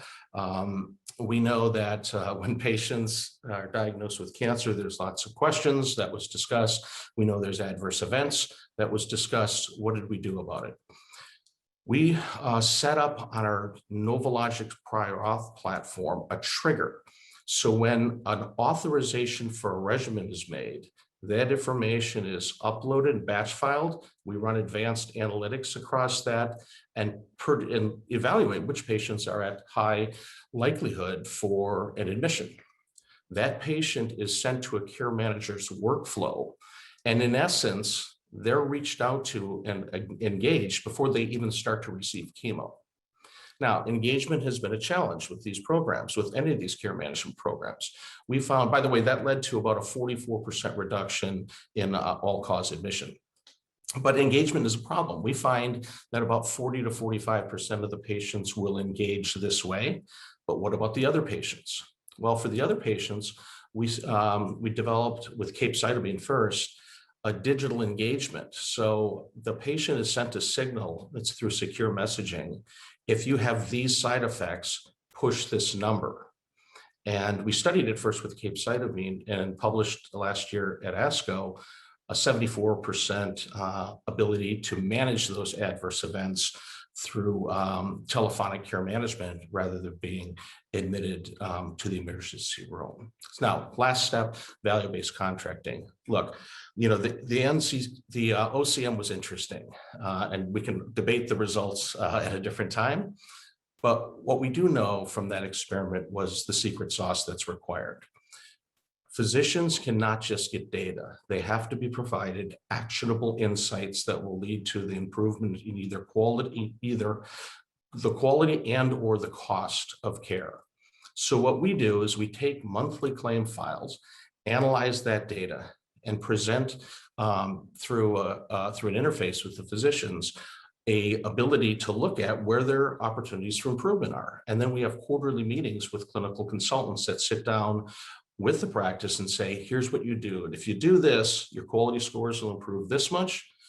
and the cost will go down this much, and a portion of that will be paid back to you because you've improved the value of cancer care. And with that, I will tell you, I've been watching because I'm afraid to get warned by you. That's 8 minutes and 30 seconds, and I'll turn it back to you. That's something else, Shel. Thank you very much. Great job on that. Listen, on that last slide with the real-time prior auth, that's a stunning stat to me that you went from 60% compliance or adherence to NCCN guidelines to nearly 100% on that single intervention. What made that work? Folks have been talking about smoothing out real-time prior auth for a long time, but you flipped the switch. What happened? Well, it's like anything, it's more complicated than it looks as a number. So there was about an 80% auto approval. And then of the other roughly 20%, we had peer-to-peer discussions with practicing medical oncologists, right? Most health plans do not have an oncologist on staff. They don't. And we have a number of them. And that discussion, that peer-to-peer discussion, and they know the data, they can argue the arguments, that led to a near complete concordance. So it's the data with the proper analytics, which are necessary but not sufficient. What makes it ultimately sufficient is the peer-to-peer interaction, correct? Gets you about half the way there. The peer-to-peer gets you the rest of the way. Okay, correct. that's to me a wonderful and very, very important insight. Thank you. Couple of questions. I want to go back to Laura now, and we'll hit on several of these. Laura, following up on the question asked earlier, what changed about your thinking, about Blue Note's thinking about how you do distress management and your prescription digital therapeutics tools? What changed, or how is that affected by what happened over the last 19 months? Yes. So we immediately realized that the impact of COVID on people facing cancer was exponentially more difficult. The isolation that is already there for many people in treatment was just exacerbated, limiting the number of people in their support systems who they could see in person, fear of going to their appointments, many of their appointments being canceled. So that level of anxiety just exponentially greater than for the average person navigating the world. And so one of the things we did first was take what we had already been learning about these human delivered evidence-based solutions that were studied and out there. Instead of focusing on our long-term goal of bringing those to the commercial market, we immediately created kind of a first aid kit available for any patient who was experiencing some level of anxiety because of their cancer and because of COVID. So we created a COVID specific tool. It's available at covidcancercare.com. And it gives some techniques to immediately incorporate into one's toolbox to be able to deal with this increased level of stress that comes with COVID. Well, COVID plus cancer. We also recognized the importance of connection with our ultimate users, patients, in an even more significant way, and leveraged, what we've all been leveraging, right? Zoom and technology to increase the level of conversations we were having with our advisors and with patient advocacy organizations. And to also be a supportive community at the same time for our patient advisors. So you put another layer on top of what you had that was COVID specific. And then it also sounds as though you went kind of more directly to the patient community as opposed to through a third party, right? Yeah, so there is this interplay between human connection and technology, either helping or hurting with that. And we found technology to actually help us accelerate even some of our efforts to involve patients, when you're not worrying about having an ad board in person somewhere. And then through that increased connection, we also were able to move more quickly into our first registrational clinical trial, and even selective commercial pilots because of the FDA's acknowledgement of the public health emergency and their encouragement of bringing solutions to the community in such a difficult time. So the FDA acted in that way to make many of our co-designed tools available. Well, it's so interesting that the FDA lowered that hurdle for many reasons, of course, but in your case, it helped you basically trial your technologies more quickly to broader patient population. Great. Thank you. James, back to you. You did all this swell talk about machine learning and so forth, and it's really impressive stuff. Currently today, is ML having an impact? And if so, how so? Yeah, it's a great question. So I think there's a lot out there about the potential for machine learning, but areas where it's actually, that I'm aware where it's actually impacting cancer patients today. So live in production, things that do predictive analytics. So predicting outcomes, as I discussed, it's live today to predict ER visits. There are other applications that are live in the market today that predict mortality. So you can imagine if you're a site of care and you have some better idea around mortality, then managing the end of life care becomes somewhat easier. I'm aware that that is in production. As you move closer to actually making patient decisions, you want to be really careful about the biases and that we talked about earlier. I can give you another example that's in production now, matching to clinical trials. So cancer patients come into a practice, and this idea that it's not possible for research staff and doctors to manually screen every patient that comes through their door for every trial that they have at their site, if they have a broad portfolio of trials. We use a machine learning model to predict the metastatic status of solid tumor patients. That narrows down the funnel. So if you have trials that are looking for early stage disease or metastatic disease, if you can use machine learning to predict which patients are likely to be metastatic or early stage, it becomes a more achievable goal to review those in some systematic way and make sure that everyone that comes into your practice is considered for the trial. So it's being used today in that way. Also in production it's a real challenge for oncologists to find, even if you've ordered genomic profiling, next generation sequencing, frequently those are in unstructured data in your EHR. We use predictive analytics and machine learning to understand who's had those tests done so that they can be matched to both standard of care and experimental therapies. So the predictive analytics in that case actually help you find the data that you're looking for, and all that free text messy stuff. Exactly. And as you're looking as you're trying to define cohorts of patients, whether it's someone that'll hit the inclusion exclusion criteria for a trial, or someone, groups of patients that are high risk for ER admissions, those are the types of things that machine learning does really well.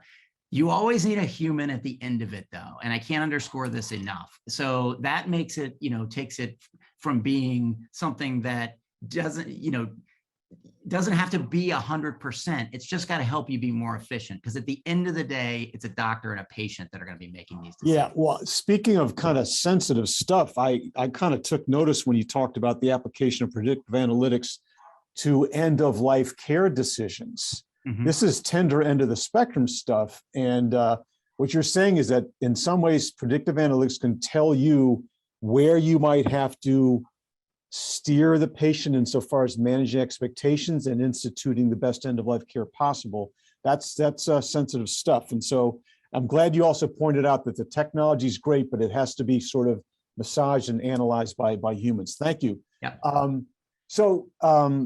I want to go back, Jonathan, I just want to go back to you on this issue of real-time implementation, effective implementation of NCCN guidelines with regard to digital tools that can make that happen. And I'm now better informed from what Shell Johnson said about what the heck we can do with real-time prior auth. I mean, that was really impressive. Can you do better than that? What else can you do to take NCCN guidelines through some digital or other mechanism and help in their real-time appropriate application with patients? Jonathan. I think you're still on mute, Jonathan. I'm sure it's great though. Yeah, I hear what you're saying, and I would just be a little cautious about the how can I say it? The physicians to some degree are the star of their own movie, and they're talking with the patient in the exam room. They want to be the star, and their lines. And when you inject alerts or decision support or items into their lives, it sometimes feels like they're being directed by somebody else. It's a sort of a crude, but basically that instead of thinking about just implementing the guidelines, I would encourage folks to think about that physician has to accomplish a number of tasks before they can have that patient leave with everything that they need and go home at night. And beginning to use predictive analytics, and I just want to also think, I think the panel's great, and I really enjoyed everybody's talks, but to use predictive analytics, not just to predict patient outcomes, but also to predict tasks that the physician and patient are going to need to finish by the end of the visit. So if the physician's going to have to write a note, they're going to have to write orders, they're going to have to communicate. A lot of that stuff can be anticipated well in advance of the actual appointment. And using team-based care or tools that can create a productive working environment can allow them to take a lot of the nonsense, the silly work out of their way, and to let them focus on what's most important. So sometimes when you begin to think about trying to improve quality, think also a little about what can you take away from that physician and that end user to make it so that there's less work so they can focus more. Okay, fair enough. That's part of it. Now, don't get me wrong, we putting in decision support is what I do, but you just have to be cautious about how much how you can think about making it as easy as possible for them to use that. Don't fire an alert if you don't need to.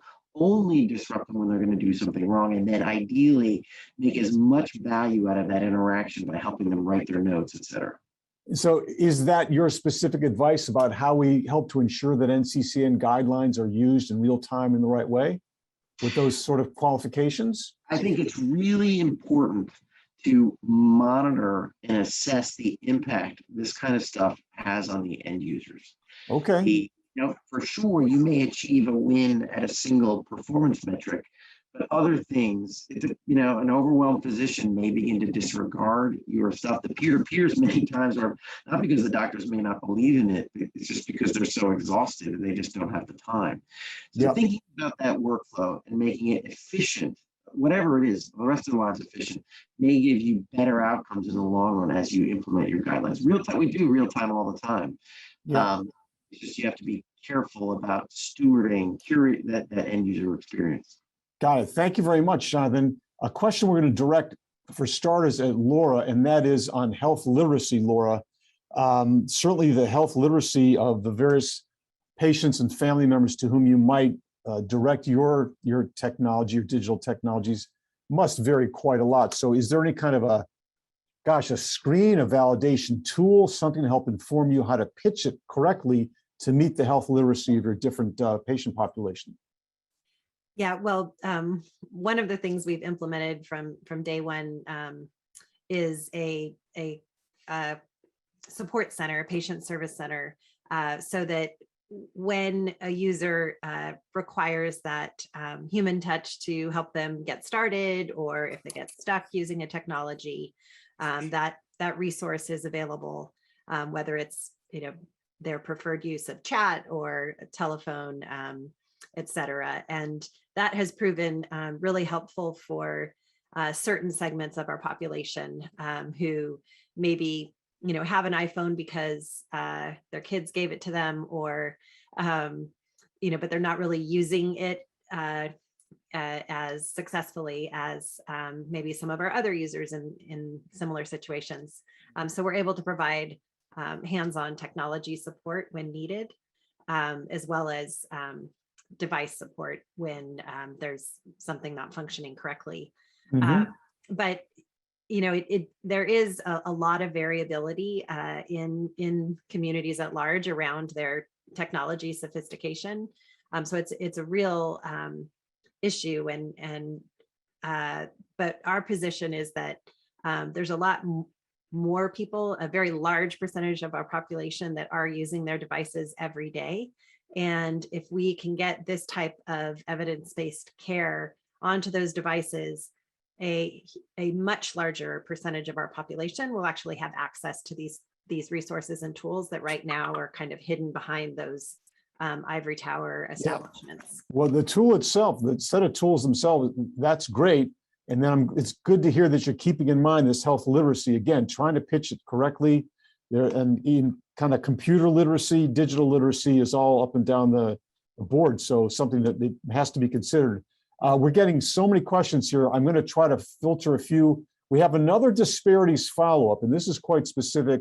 And this may be a James and or a Jonathan, I can't quite tell. I'll read it to you. This has to do with gynecological cancers. All right. And actually, Shell may have a thing to say about this too. Gynecological cancers. We've recently found significant disparities that may be related to our diagnostic criteria being developed from non-representative samples, i.e. mostly white females. How are the machine learning algorithms accounting for possible bias from this sort of representative sampling? James, we'll push you first into the firing line, and then maybe Shell, if you've got a point to make from Caremark's standpoint, and then maybe Jonathan, what do you got? Yeah, that is a great question. And I can say that it's top of mind for our development team, and I think for everyone that's paying attention in the machine learning field and the predictive analytics field. So one of the things that we do is we pay careful attention to missing data in our models. So if we have populations or factors that are not representative in a number that's high enough to glean some type of mathematical insight in the model from it, we typically remove that factor from the model. We're very aware that there are factors, that could be, if you're looking at a demographic like a zip code, well, patients who live farther away from the office or the hospital may have fewer encounters or may have less opportunity to get their lab drawn or get diagnostics done. And so you have to try to look to make sure you're only including variables where you have good representation and there's not a ton of missing data. But at the end of the day, the retrospective and prospective monitoring that we do is one of our biggest safeguards, because we can actually look at how the model's performing versus real outcomes. There are problems with racial categorizations in electronic health records, with gender classifications. So all of these things are limiting factors. Yeah.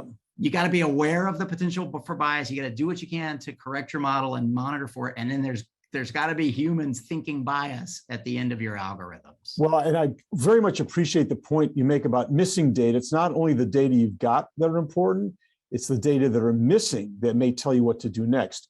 Jonathan, do you want to weigh in at all on this, and maybe Shell? And for that matter, Laura? Sure.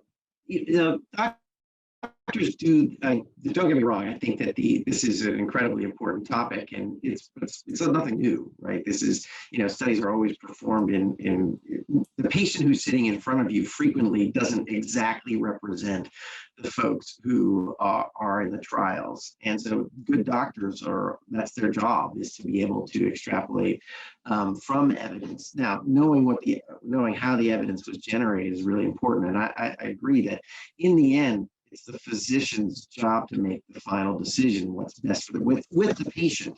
And I think that's really important, is that if the patient knows how to, we're really beginning to be informed about how evidence is being generated, that might change the discussion. But I think this is a pretty common thing. Whenever you take a guideline, it's a guideline, right? There's always the physician, because frequently the patient in front of you is not exactly like the patients who were in the trials. That being said, systematic bias being introduced into machine learning is a huge problem.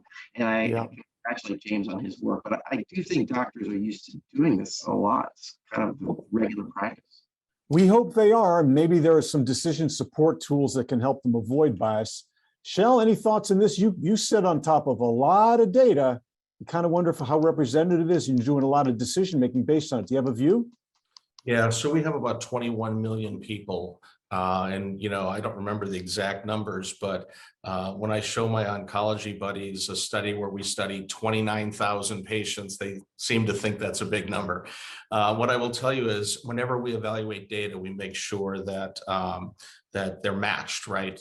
And I would let the data scientists go through the whole routine of how that's done, but we're very sensitive to that. The other thing I would tell you is we have a real commitment to these challenges. For example, we're doing a myeloma study right now where not just zip code, but SES level, we're going to find out if that drives adherence and certain differences in how patients are being treated. So we look at ourselves as having this incredible body of data where we can go through and find the problems and then get together with people like my colleagues to figure out what the solutions might be. Got it. Thank you very much. Laura, do you have a view on that insofar as bias and trying to manage against it? Yes, absolutely.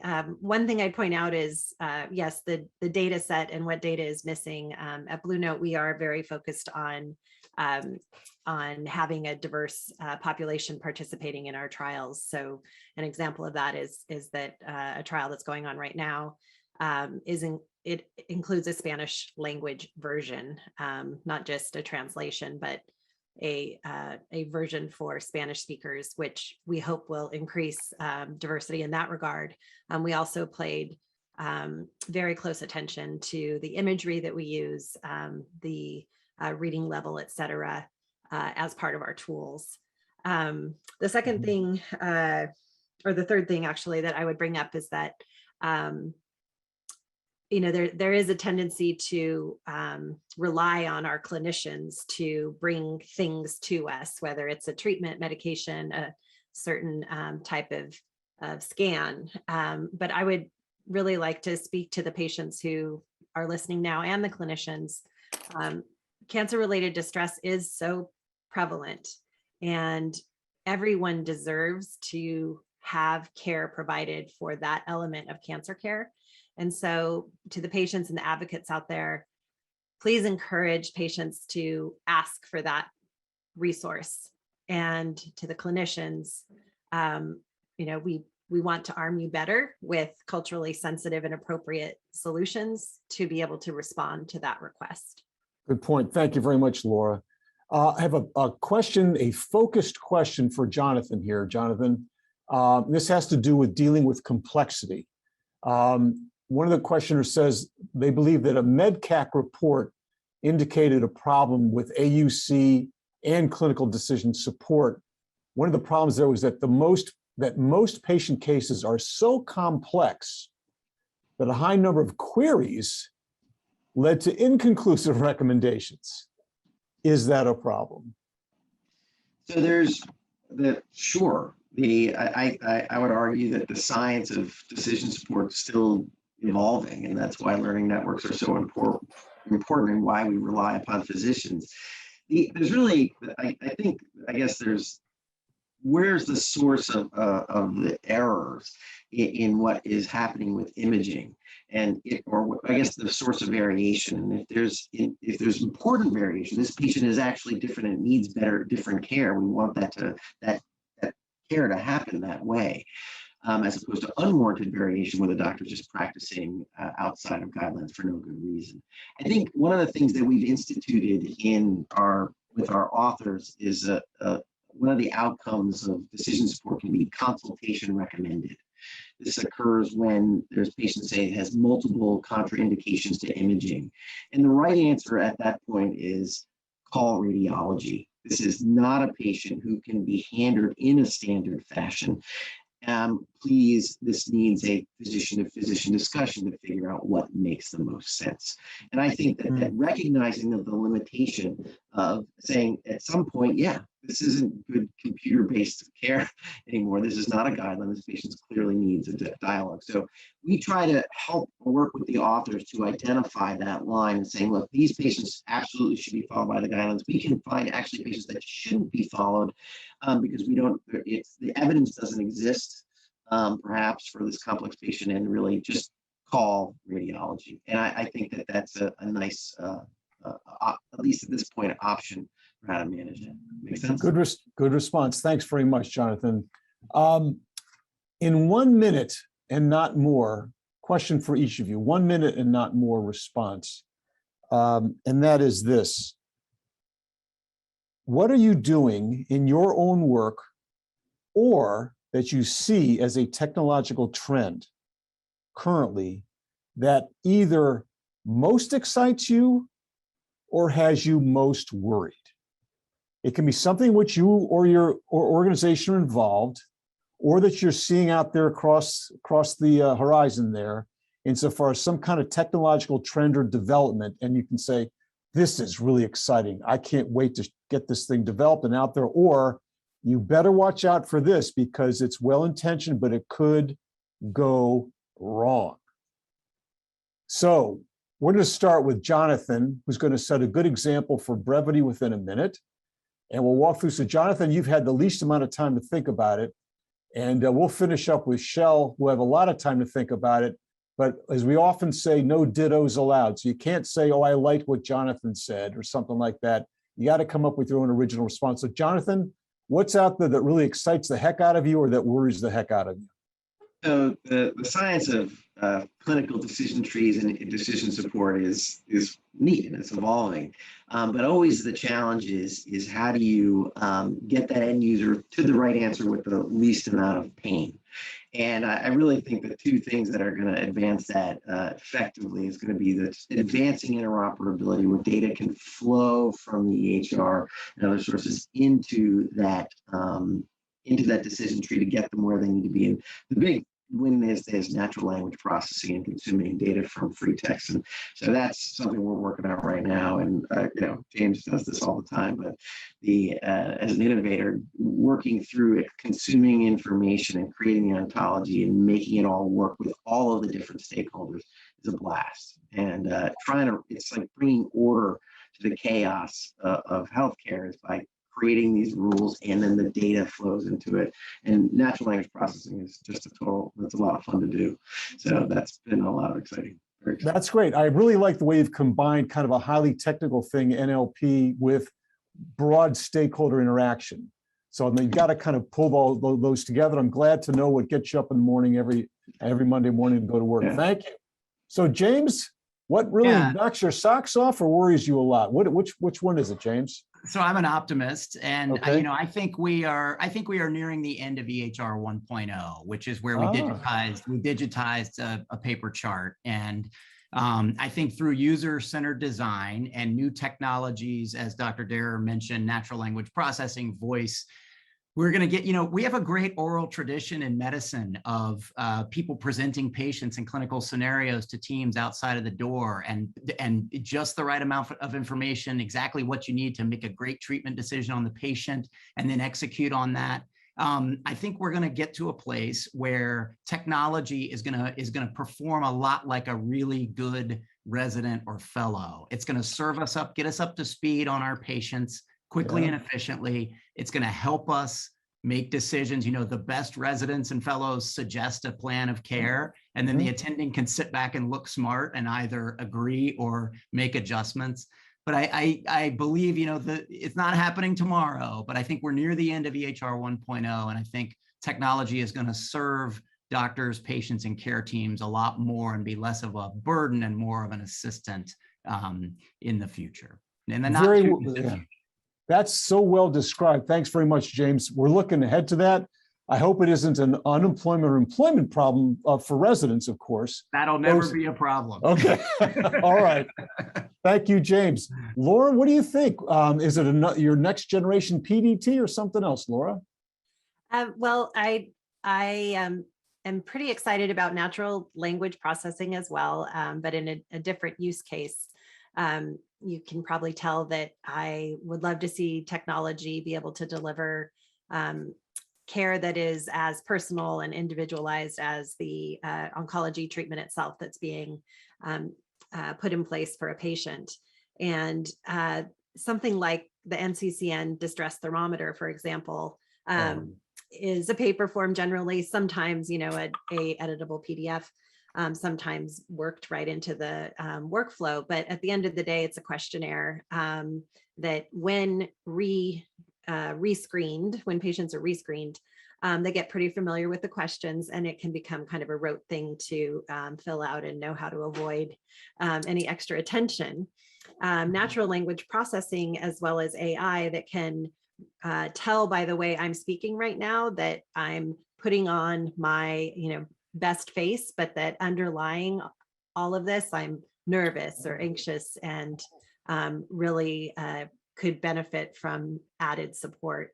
So I'm excited about those types of tools to, again, get better care for people related to their cancer-related distress. Well, another type of NLP application, but it's interesting. That would have to be such a subtle tool to be able to discern more or less distress based on a voice. A fascinating issue. Yeah, there's actually some work that's pretty far along in that regard. So not as crazy as it may sound. Okay. Well, coming from you, I knew it wasn't crazy, but I'm going to follow up on it. Thank you. Shel, what do you think? Upside, downside, most exciting or most perhaps threatening? What do you have? Maybe it's both, but the holy grail is getting the clinical data, right? The administrative data and the patient-reported outcomes or PRO data together to create a picture of what has to be done next.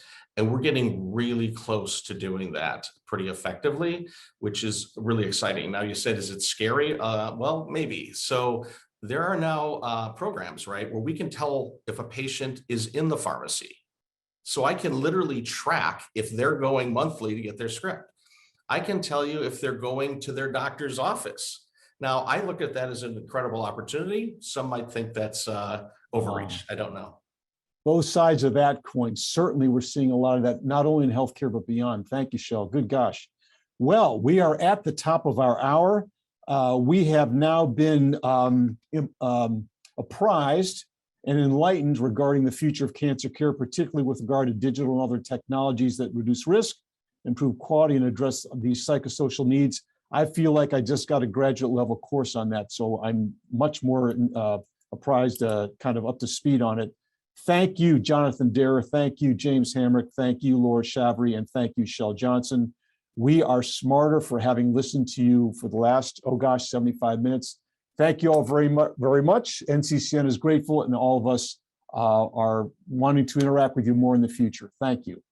Okay, everyone, we're going to take a break now until 10 minutes after the hour. And at 10 minutes after the hour, we're going to come back to a panel discussion regarding harnessing the power of innovation to improve patient outcomes. See you then, 10 past the hour. Welcome back, everyone, to our NCCN Virtual Policy Summit, the impact of technology on cancer care in 2021, and I might add, and well beyond 2021. Our next element here is a panel discussion on harnessing the power of innovation to improve patient outcomes. So this is about innovation, improvement, and outcomes. We had a great sort of introduction to the sort of the digital side of the world and other sort of innovations. And we're going to take kind of have 4 different perspectives here that are going to reflect, as you'll see in what we've heard already today, but in some additional issues. And what I'd like to do is have each of our panelists introduce themselves, starting with Jocelyn. And just want to ask you, we have posted your name and title and so forth. What we'd like to know, Jocelyn, is how is it that what your job entails overlaps with the subject of this panel on harnessing power of innovation to improve patient outcomes? Jocelyn? Sure. My name is Jocelyn Ulrich. I'm the Deputy Vice President of Medical Innovation Policy at PhRMA, the trade association for the pharmaceutical industry. Our portfolio covers policy and research for a number of topics, and certainly digital health and innovation in this space is something that we have been very interested in following over the last several years, increasing use and increasing certainty and engagement, both on the FDA and the regulatory side, as well as with CMS. So happy to be here today. Thank you, Jocelyn. Over to Dr. Edmondo Robinson. Dr. Robinson, how do you find yourself in today's panel? So yes, thanks. Edmondo Robinson, I'm Senior Vice President and Chief Digital Officer at Moffitt Cancer Center. And really, the way that we look at digital at Moffitt is a broad kind of strategic approach to achieving our mission of preventing and curing cancer, leveraging technology and tools from, for example, information technology, health data services, as well as digital innovation. So we pull all that together to accelerate our mission, to support and accelerate our mission. So really that's the focus here. And there's lots of opportunities to think about that, as we saw from the last panel. I think we'll hear from this one as well. Thank you, Edmondo. Very well. Thank you. Over to Tim Foley. Hey, good afternoon. Tim Foley. I'm a vice president for our oncology solutions at Optum. And I have oversight of two different programs related to this discussion. First, our cancer guidance program, where we do prior authorizations for outpatient cancer treatment, systemic therapy, chemotherapy, in support of about 27 million members for different health plans. And we're trying to drive toward evidence-based treatments that will obviously help improve patient outcomes, with NCCN is really the evidence base we use most frequently. And then second, we have a cancer support program where we provide oncology case management services to about 15 million members in scope. Annually, we engage with about 40,000 members, so helping them and using digital means to help drive them toward better outcomes as well. Excellent. Thank you, Tim. Over to Vanessa Kramer. Vanessa, how is it that you find yourself on this panel? Hi there. Thank you, Cliff. It's a pleasure to be here. My name is Vanessa Kramer, and I am Policy Director at Ovarian Cancer Research Alliance, OCRA for short. And I find myself here today representing the ovarian cancer community because our disease has a particular potential to really change and evolve and gain in the current era of precision medicine due to some of these technologies and innovations that we'll discuss today. And that's both due to the pathogenesis of ovarian cancer and also just the state of the science. But of course, while there's great opportunity, there's also great risk. And in my patient community in particular, there is some scar tissue over how past algorithms, diagnostics, past applications of some of these technologies have been harmful. So we are in the position of always trying to strike that balance between, what's safe and bringing things to market in a timely way for our patients. So I'm thrilled to be here today and to talk to all of you. Thank you, Vanessa. And the phrase scar tissue did not go away. I kind of understand that. And if you don't mind, we'll stick with you, Vanessa. And the first question we want to pose to everyone, and first to Vanessa, has to do with patient engagement in particular. And I know this is right up your alley, Vanessa. And I want to ask each of our panelists to reflect on this. What's going on? What's being innovated, as it were, to improve, enhance, or otherwise extend patient engagement? Vanessa, can you get us started? Sure. So that is a huge question, and I'll do my best to kind of distill some main points down for you. But as it pertains to kind of like telehealth technologies in the past year, the adoption and uptake of those has been huge, just somewhat by necessity. And so patients do seem more engaged in different kinds of telehealth applications. For our community in particular, what I'm referring to are various algorithms, because there is not an early diagnostic screening tool for ovarian cancer. A lot of people are surprised to find this out. And moreover, there is no low risk confirmatory testing. So even though we would love to have an early screening diagnostic tool, and there's definitely the need for that, and I think there's the real opportunity for that. And in this time, we are also very cautious about what kind of evidentiary threshold and standards things are being held to before they're coming to market. I feel like that was kind of like a long, windy answer. Maybe there was an answer in there, but short answer to your question is I think patient interest is higher than it's ever been in this stuff, and that kind of begets a lot of engagement, and that also helps create will among our policymakers to address some of these barriers.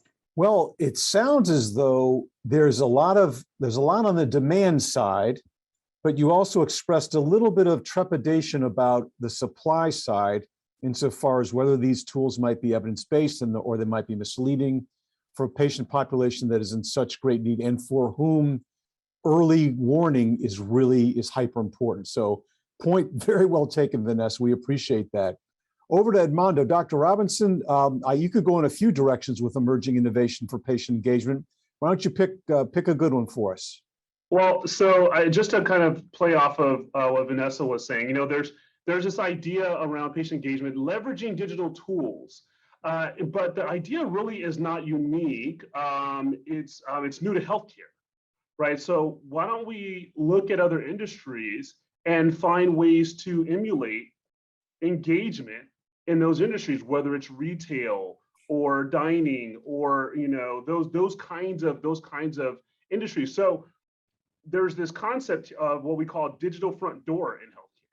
Really, it's kind of consumer digital and wrapping kind of digital tools and technology around the patient as consumer, and really thinking about, when I say consumer, it's not, there's not a negative connotation of that. I'm really thinking about this idea that we have to look at those we serve from consumerism like aspects like convenience and access and transparency, and those things that are actually important to people, right? And so we have to actually think about those that we serve in that way, and then we wrap these tools around that allow them to engage with us in the ways that they want to engage with us, right? So transactional things like scheduling your appointments or paying your bills, but even therapeutic aspects like treating behavioral health symptoms, leveraging digital tools. And then there's engagement, right? So you can think about things like gamification, other ways to kind of like truly engage them around their care journey, and then connect all of the data and all of that together so that you have a seamless experience.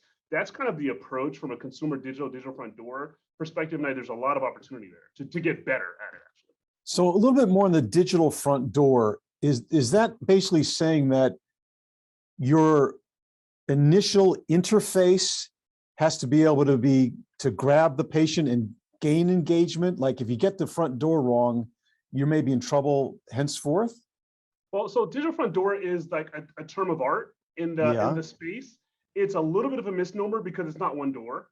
It's more of a strategic concept around really engaging, leveraging digital as a channel, right? So to date, it's all like show up within my four walls, show up in my clinic, maybe a little telehealth, we throw a little virtual in there, but really think about digital as an entire channel to engage with our patients. That's the idea of digital front door. I see. So it is as convenient to you as your front door, and it can take you many places. Got it. Yes. Point well taken. Tim Foley over at Optum, you've got a lot of work going on in oncology and so forth. Do you really get into direct or indirect patient engagement in these ways? Yeah, I think we do. And we've been on an interesting journey over the last year and a half or so where, the Cancer Support program where we provide case management when a member is going through active treatment, it has been around for 15 years. We've served over 100,000 patients and with great sort of customer success and satisfaction as a result of it. Our net promoter score for consumers that use it last quarter was 84, right? But we commissioned some research to say, are we doing enough? Specifically, trying to understand what needs are we not meeting. And we researched, did some ethnographic research around many of the members that we serve. And one of the biggest findings around that was, I would say two things.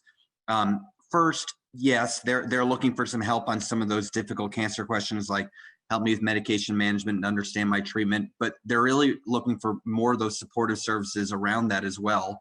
Behavioral health support, like mentioned, nutritional support, connect me with other cancer patients so I can understand what they're going through. And then second, most interesting, and not surprising to all of us in more of a digital world now, sometimes the questions they have and the needs that they have don't neatly fit into the every 2 or 3 weeks time that we're going to speak with them on the phone.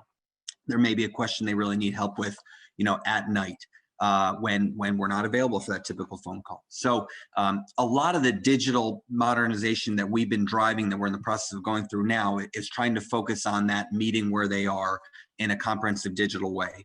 That means a website where they can help find more about how to educate themselves on their cancer condition and treatment approaches at their own time.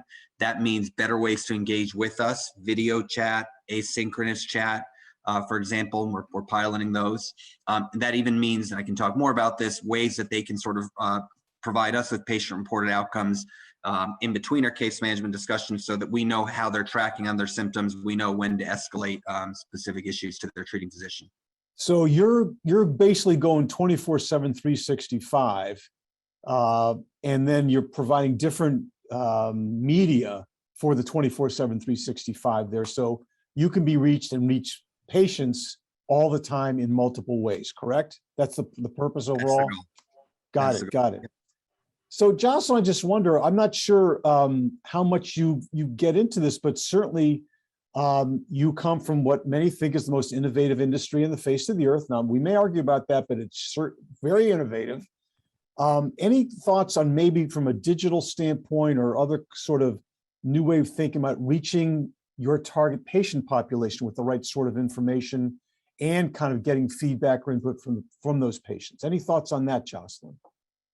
Yeah, absolutely. I mean, I think the industry has been looking at advancing digital tools and ways to engage patients, understand patient-reported outcomes, meaningful endpoints that are important to patients in development in particular. And there's been a lot of work to work with the FDA and other regulatory agencies to find a more consistent and evidence-based way. I think to Vanessa's point, it's really important that we understand how these new tools are being regulated, how we can use them.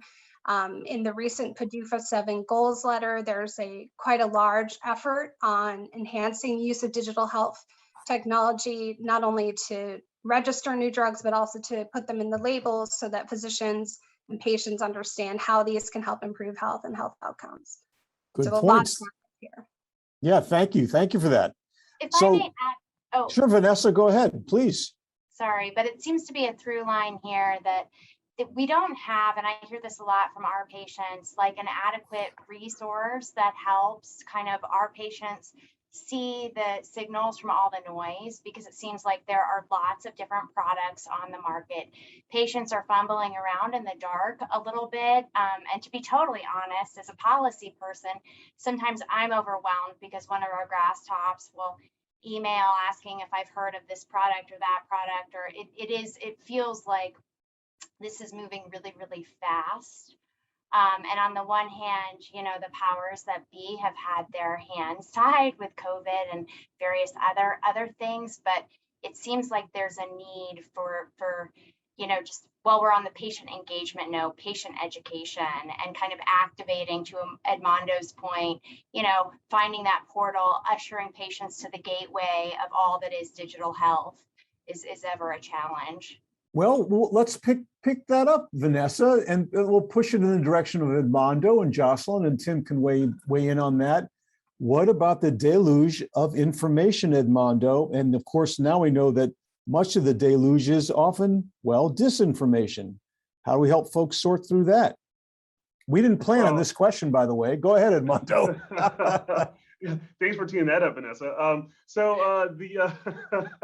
You know, it's interesting because you know, data in and of itself, I find is not particularly helpful, right? So you really need to take data and turn it into information, and then to actionable insights, and then into some intervention that ultimately begets more data. There's a virtuous cycle of data, if you think about it that way, right?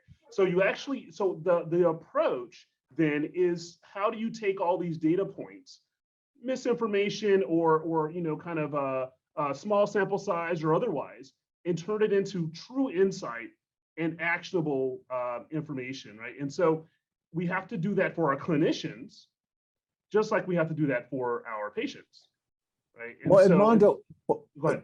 Let me go on the clinicians, because you're over at Moffitt.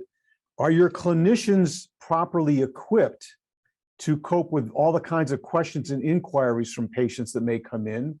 One of Vanessa's people may have a lot to ask of a Moffitt clinician. Are they ready to do that? Are we supporting them enough with those tools? So typically the answer is yes, right? Because by the time the patient's asking us, I mean, we're a tertiary referral center. We're getting patients from all over the world. By the time they're asking us a question, it's typically a very nuanced and very deep question, and we have very deep expertise. So typically we actually do have the answers to those kinds of questions. It's the more of the challenge is when the patient's just learning and just exploring, and they're getting all this information from all over the place. They can't sift their way through. And that's where a combination of expertise, but also digital tools where they can just spend their time, pajama time even, just learning and exploring and getting themselves engaged and up to date with what it is that they're trying to navigate through, whether it's their own diagnosis or one of a loved one. that's where we actually have to give them a little bit more tools, a little bit more engagement, a little bit more opportunity in a way that is filtered by expertise, right? So maybe a little less Facebook, right? Maybe a little more expertise kind of filtering so that they actually feel like they have a source of truth around this. Great. Thank you very much, Edmondo. Well, Tim, speaking of source of truth, you just explained to us how you're available 24/7, multimedia kinds of communications. There is the deluge problem, there's the drinking from the fire hose problem, and then there's the dis or misinformation problem. You know, I love that phrase, expertise filtering. You know, so we put a big premium on oncology expertise, the guidance that we're going to be pushing through this mobile platform we're developing, built with specific oncology expertise. We in our team, we have over 100 oncology nurses. We have 10 medical oncologists. We have 6 oncology pharmacists that are doing things like on a daily basis, steeping themselves in NCCN, what's coming out latest for clinical trials and such. And, you know, having a way to make sure that we're investing that because we know it's important, and that's sort of the backbone of everything we do. You know, I do think that's going to be critical. I think the other thing is, you know, back to sort of the sifting way through all of it, we really try to take a patient-specific approach. And, you know, one of the nice benefits of sort of being in this ecosystem we're trying to create is, if we on one side, you know, have the prior authorization information where we know the treatment plan the provider is going to deliver, that allows us to sort of give a head start to the member to say, I've read up on what your treatment plan will be. I know your background. Let's sort of dive right in with some things that I know you're going to be, you know, needing help with, or symptoms you may encounter. And that being one way of saying, out of everything you have to worry about, here's the limited set that we should probably focus on. So you can help the clinician do her or his homework to be able to take all these massive data sources, but actually make it personalized and be ready on time, or I should say in real time, to advise and respond to the patient there. Right, that's right. Fair enough. Okay, well, a couple questions have come in. I'm going to try to put them together, having to do with patient safety. I may have to do this in 2 steps, but one of them has to do with unintended consequences. So we've talked thus far today about a variety of technologies and information exchange and platforms and so forth, telehealth and whatnot. Are there any threats to information security? Any threats to safety? Any threats to equity here along these lines? So I'm just wondering, Edmondo, if I can ask you to jump into this one first. It's all great to have all these information sources, but what about information security? What about the safety that may be compromised? What about potential lack of equity?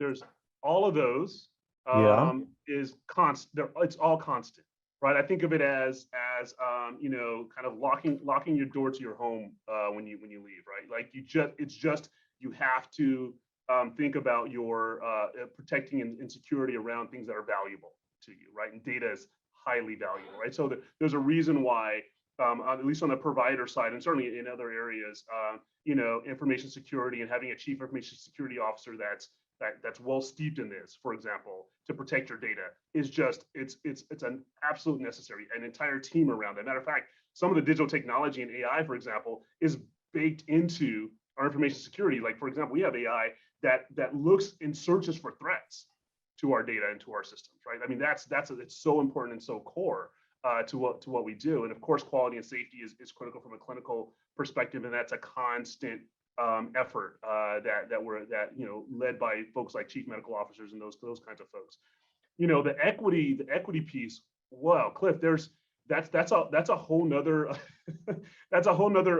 you know, kind of entire conversation, at least a day, to talk about equity, especially as you talk about digital tools and start to implement more digital tools, including AI.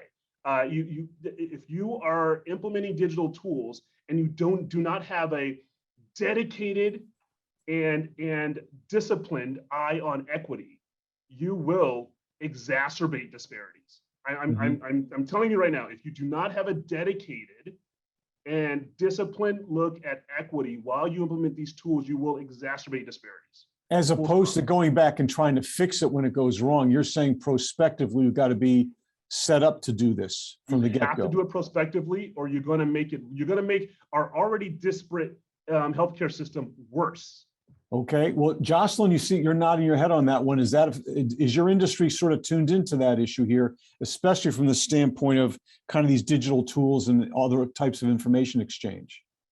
I mean, it's certainly something that we've been paying attention to. Use of these tools, especially AI, is only as good as the data that you're putting into the system and into the algorithm. So if you're not doing a comprehensive job of being inclusive, of really understanding what is being measured, you're just going to exacerbate some of those disparities. And so, we have certainly been thinking about policies to try to incentivize more comprehensive data collection. I think education and awareness, looking at what's in the data sets and really kind of understanding what's going in and what isn't, and being really thoughtful about this is going to be required. So it's not just a policy framework, but really an awareness as we move forward. And I think there probably is a regulatory oversight role to play here as well. I think Vanessa mentioned just the plethora of tools, the new things, direct to consumer. There's just a lot going on, and I think we have to really be thoughtful about how we want to regulate these to ensure that we're not inadvertently harming people. Right, and your industry is very cognizant, quite cognizant of tempering and calibrating regulation appropriately. Tim, I'm just wondering from your standpoint, unintended consequences. Your organization sits on a lot of data, some heavy duty analytics, all myriad information exchange. Do you look at safety? Do you look at equity? Do you look at security? The equity one is particularly of interest. Mindful, I just had a few meetings around our equity strategy as it relates to our products just yesterday. I think we're trying to think about it from two angles that are particularly of interest. Is one, we'll sort of have algorithms involved to say, how can we identify patients that are under management for us that have cancer and potentially are in need of our help? There's different types of standard determinants of health criteria that we can look at to help flag as somebody that likely has cancer and a type of cancer they have, but also B, what are the type of gaps that exist that may be most helpful to sort of address with them that will sort of, by addressing those, that will really help address those gaps in care that are preventing them from recovering to their full ability or keeping them out of the hospital and those things. So, I think just needing to have a good sort of comprehensive lens on all that, the algorithms that we're using is something that we're actively going through now. And then I think the second thing is, that information can be used to inform what types of interventions can be most useful. So, we've talked about before that, there are cancer patients that are in remote rural areas. There's cancer patients that are in urban areas. There's cancer patients that can easily be visited in person by a visiting service. There's ones where they can't. So, obviously that's where digital can come in. It can also speak toward, what might be the most sort of cost efficient way to be able to engage those individuals. If there's certain individuals that can't afford, for example, a wearable is not going to be an effective strategy to keep sort of tabs on how they're doing to monitor their symptoms. So we have to sort of take all that into account for the best way to reach the most number of people, and especially the people that need help in an effective way. Point well taken. And Tim, without revealing industry, corporate secrets here, in the meeting you just had, is there a general kind of direction you're taking? Are you going to be sort of more vigilant about the quality of the data? You can be more vigilant about who designs the algorithms. You can be more vigilant about kind of getting feedback from the community. What kind of direction might you want to be taking here?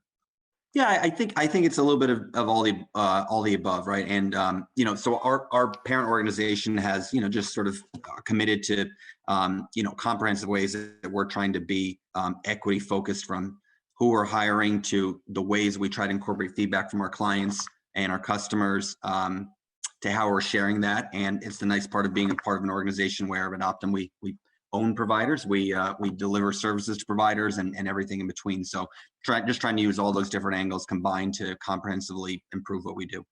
Got it. So Vanessa, does this sound good to you, or are you more or less concerned here about this discussion? You kind of led it off with that issue. Sure.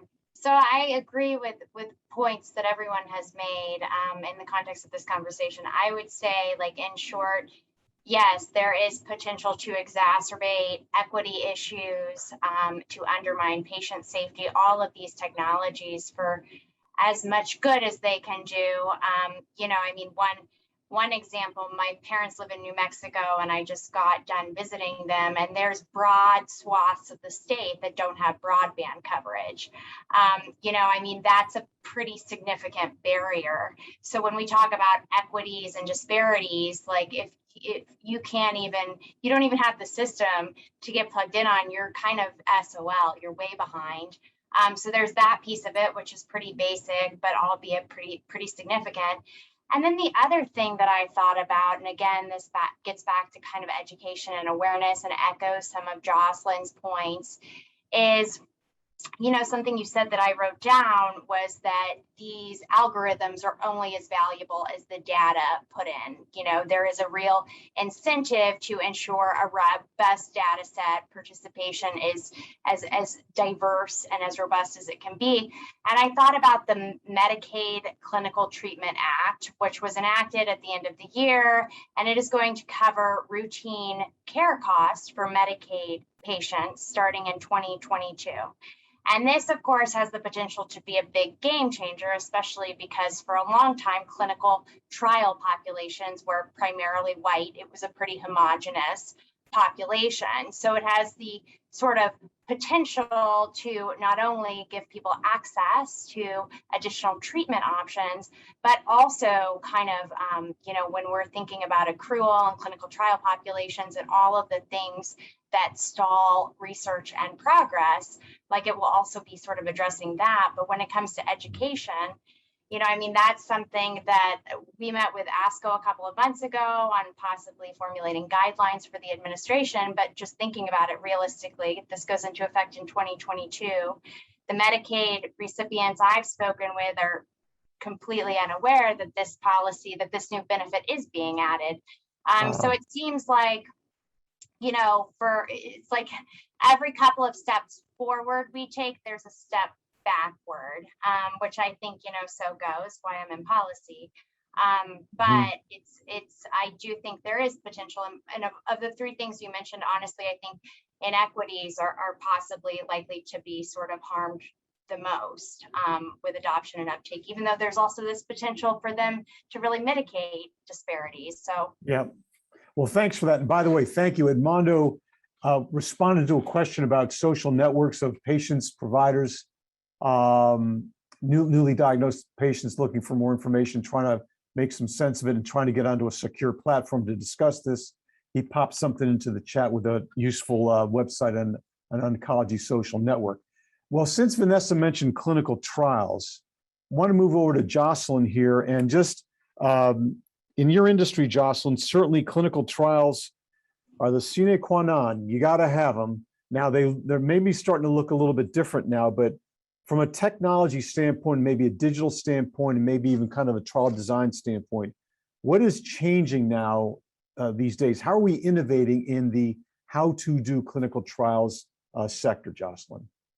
Well, so I'd say that decentralized clinical trials and use of remote monitoring tools have been, you know, something the industry has been moving towards, but COVID-19 really kind of put the accelerator to a lot of those tools. I think created a much broader, wider adoption of them, and we saw a lot of guidance and flexibility from the FDA and a lot of companies engaging. And so, you know, I think coming out of this, what we're going to see is broader use of those tools. And I think in particular, we do think that this is going to help with recruitment of diverse populations, but, you know, making sure that we also have the broadband access and those other things. We don't want to exacerbate any issues. The industry did come together this past year and has made a significant commitment to clinical trial diversity. We have principles that have been implemented and agreed to by our CEOs as of April of this past year with a number of actions. And we held a big stakeholder meeting a few months ago, looking at ways to create a community-based clinical trials infrastructure and partnering with stakeholders across the ecosystem. So I'm very hopeful that there will be significant progress in the years to come. And did the pandemic accelerate these changes?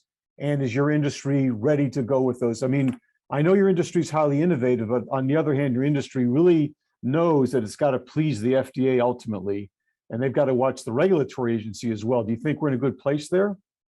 I do. I mean, I think that's, the agency was very receptive. There was a lot of flexibility.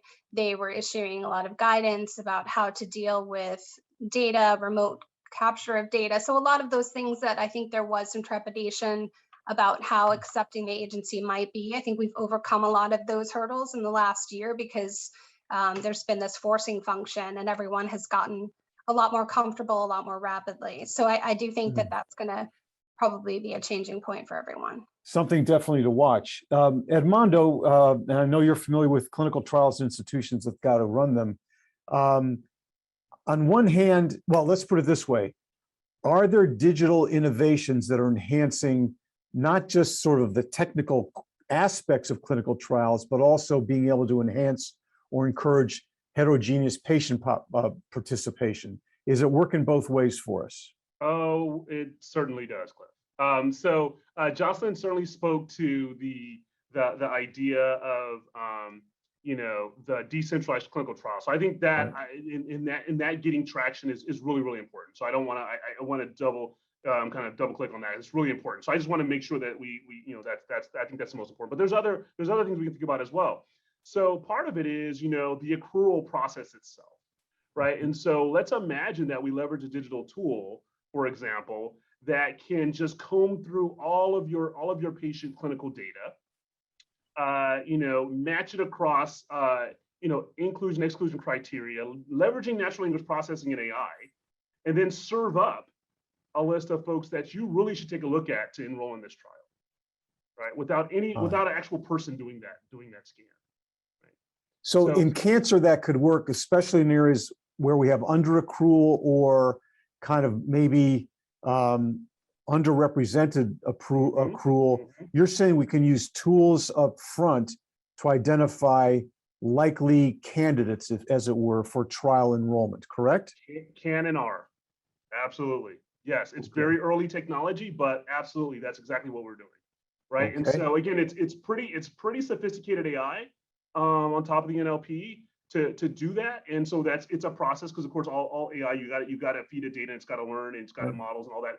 But those are kind of things that we're how we're leveraging digital tools. You pop in this, hey, we want to oversample for a certain race, ethnicity, language, or something like that, and there you go. Right. So are those tools sitting on top of what, EHRs, on claims or registries? Where they? What's the data source? Oh, you're asking the critical questions here. of the right person, yeah. Right. So the data source is critical. So I would argue that these tools are not are most effective when you've actually been able to aggregate all of your data sources into a cloud-based format and really are able to create a really rich and robust data source that actually pulls from all those different sources. Right? If you're just sitting on top of the EMR, it's not going to be enough. That's not enough. Got it. Well, you'd want some socioeconomic data, perhaps, and some other types as well. Okay, you need all those things, exactly. But there's one other example to answer your question, because that's kind of this flashy AI new age thing. But there's also the blocking and tackling of engaging communities, right? And so typically that's been a really boots on the ground. Get into your particular communities, right? So we have certain areas as the NCI does designated comprehensive cancer center. We have certain zip codes and areas that we're responsible for, that we've got to go into those underserved areas and populations and communities, and we've got to figure out how to engage around things like clinical trials. Well, it's a very manual process until it isn't, right? So using the same digital marketing and engagement types of tools that you might use for, again, other industries, why don't we use those to engage these communities around ideas like screening and prevention and clinical trial enrollment. So you're using the same tools, you're just using them for a different purpose. But it's more in the community engagement. It's more than just putting on your favorite walking shoes. I mean, you need that direct on the ground interaction, but you're saying you can sort of prep this or preface it with a lot of digital work ahead of time to know on what doors should I knock and how should I approach this person? Essentially, what you can do is you can scale your boots on the ground. You can scale it across a much bigger population and get much more engagement. Got it. So Tim, I don't know that well, maybe some of Optum helps conduct clinical trials, but you certainly benefit from clinical trials. How are you sort of better engaging and or benefiting from advances in clinical trials of which we've spoken?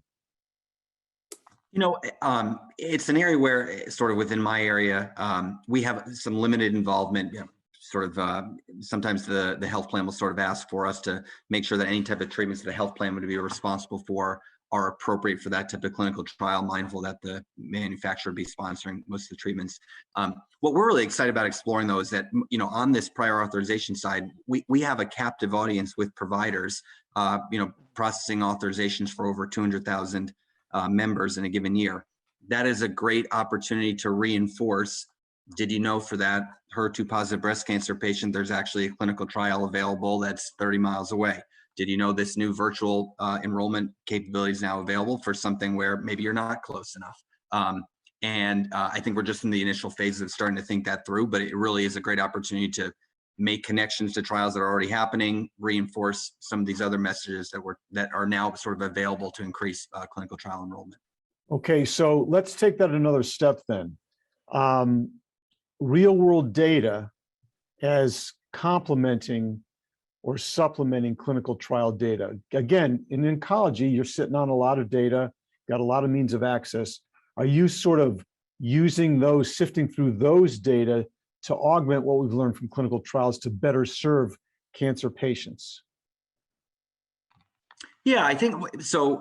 Two things. I would say first on the sort of leveraging information that we've already learned about the type of cancer to inform, are there available clinical trial options open? Yes, we want to explore that. One of the things we're also trying to do is we're trying to say, to your point, how do we aggregate all these types of resources we have available, you know, to make sure that we are driving toward the best treatment, best being clinical trials would indicate that have been done, that would indicate its lowest toxicity, highest efficacy, lowest total cost of care. You know, we at Optum have authorization data with all the clinical details. We have, along with that, very often lab data. We're hopeful that with EMR integration, we can be able to pull in other type of EMR data that's not captured during the authorization process. We have claims data in some cases as well. You put all that together, it's a great comprehensive way to say, you know, we have a better idea of this type of regimen for that type of patient, where there's been limited evidence to date, is really driving these type of outcomes. That can help build up the evidence base for what are the best type of treatments. And yeah, clinical trials do often capture some types of data there that you may not have necessarily to date in terms of quality and efficacy. So we have begun pulling that in to help inform some of those ways that we're trying to guide providers as well. One of the ways it seems so important, and kind of, again, back to the real-time thinking, and again, integrating multiple data sources in the cloud, as Mondo suggested, is that in oncology, our therapies evolve pretty quickly compared to other fields. And when a therapy kind of is even on the precipice of being on the verge of being approved by FDA, there's all this demand for it. NCCN clinical practice guidelines have to react really quickly, almost in real time as well. And so, Tim, the kind of data that Optum, to which Optum has access, can give us some really early idea about whether these things are being adopted and some early insights into outcomes as well. Again, you have to have the analytical layer on top of that, it would seem.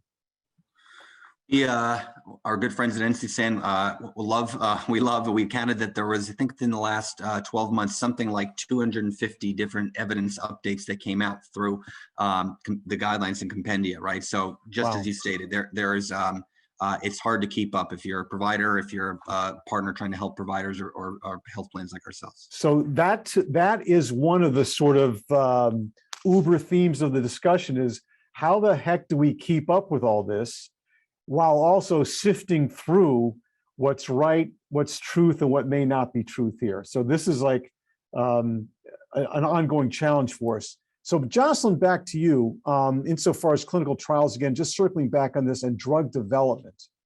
Can you tell us a little bit more about how you might be using, your industry's using new analytical tools and approaches to speed identification of targets, molecular targets and so forth, or development of new molecules and putting those into trials?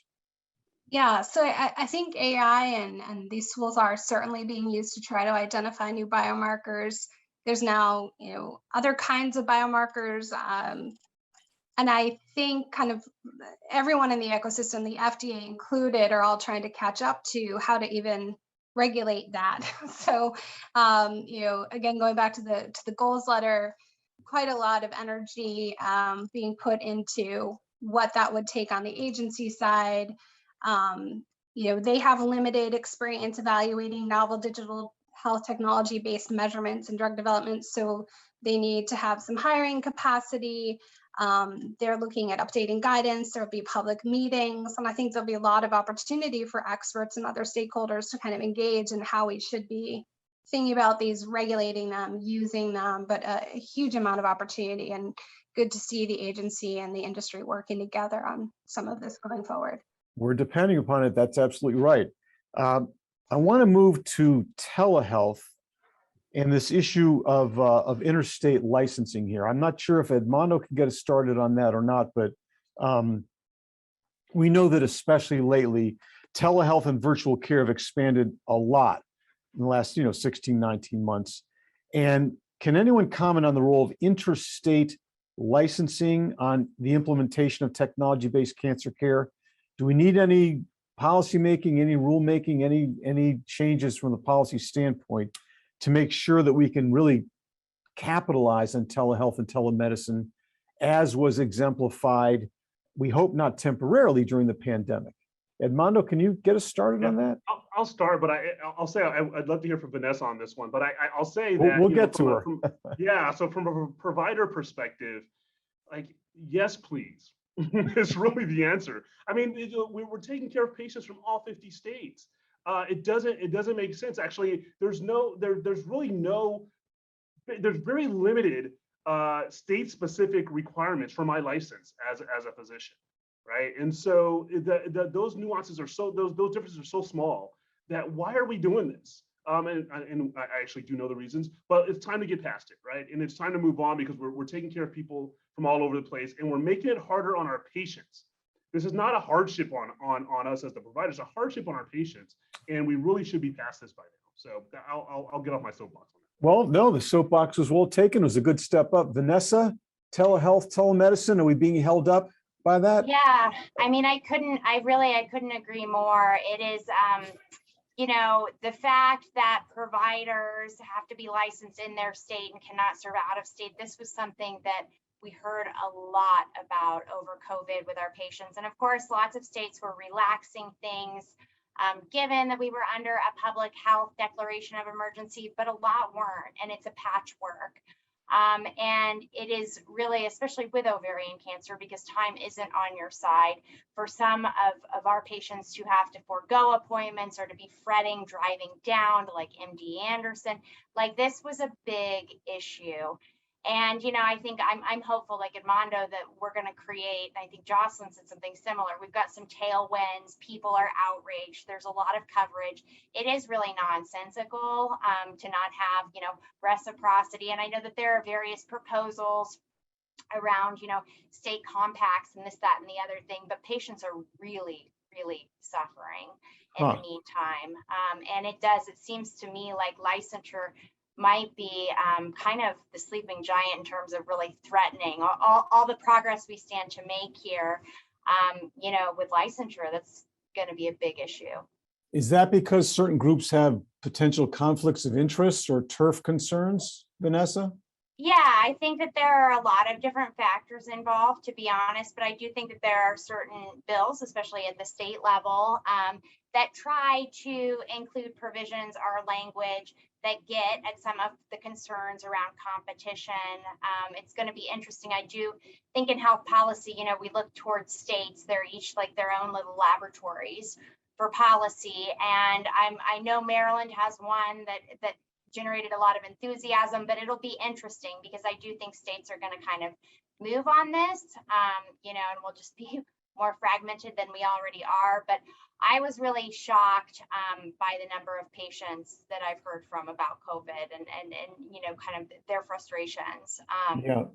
But it makes sense. Understood. Thank you. Tim Foley, you must have a view on this as well. I would just echo what Edmondo and Vanessa stated. We spend a lot of time on making sure for all states that have requirements, do we have enough clinicians that have the appropriate licensure? Do we have backups if it's a case where somebody's on PTO and such?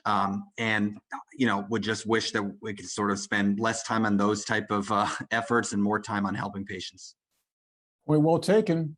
We've had several more questions having to do with AI, and what I'm going to try to do is sort of distill them into one question. And I think I'm going to start with Edmondo on this. It's kind of close to something you mentioned earlier, and that is, okay, all this AI stuff sounds great, but yet again, we're trying to apply it for various reasons. Let's take it into the clinical decision-making mode. Does AI, Edmondo, look like a tool that sits on top of the data sets? Or is it an app on my phone? Does it show up embedded in the patient's electronic health record? Where lives the AI function? Well, so like I saw that question in the chat, and like many things, the answer is it depends, right? So the challenge with AI is it's not one thing. So really, you start with in digital, you got to be disciplined. You start with the problem you're trying to solve. Then you bring in the best tool to help solve that problem. Sometimes that tool is machine learning or artificial intelligence. Okay. In that case, it's really about the problem you're trying to solve. Who are you solving the problem for, and what's the best way for them to get that solution? Right. So that's really where how you design it is based off of what problem you're trying to solve. Now, I will say though, at the end of the day, it's my belief that excuse me, that AI will be baked into pretty much everything we do.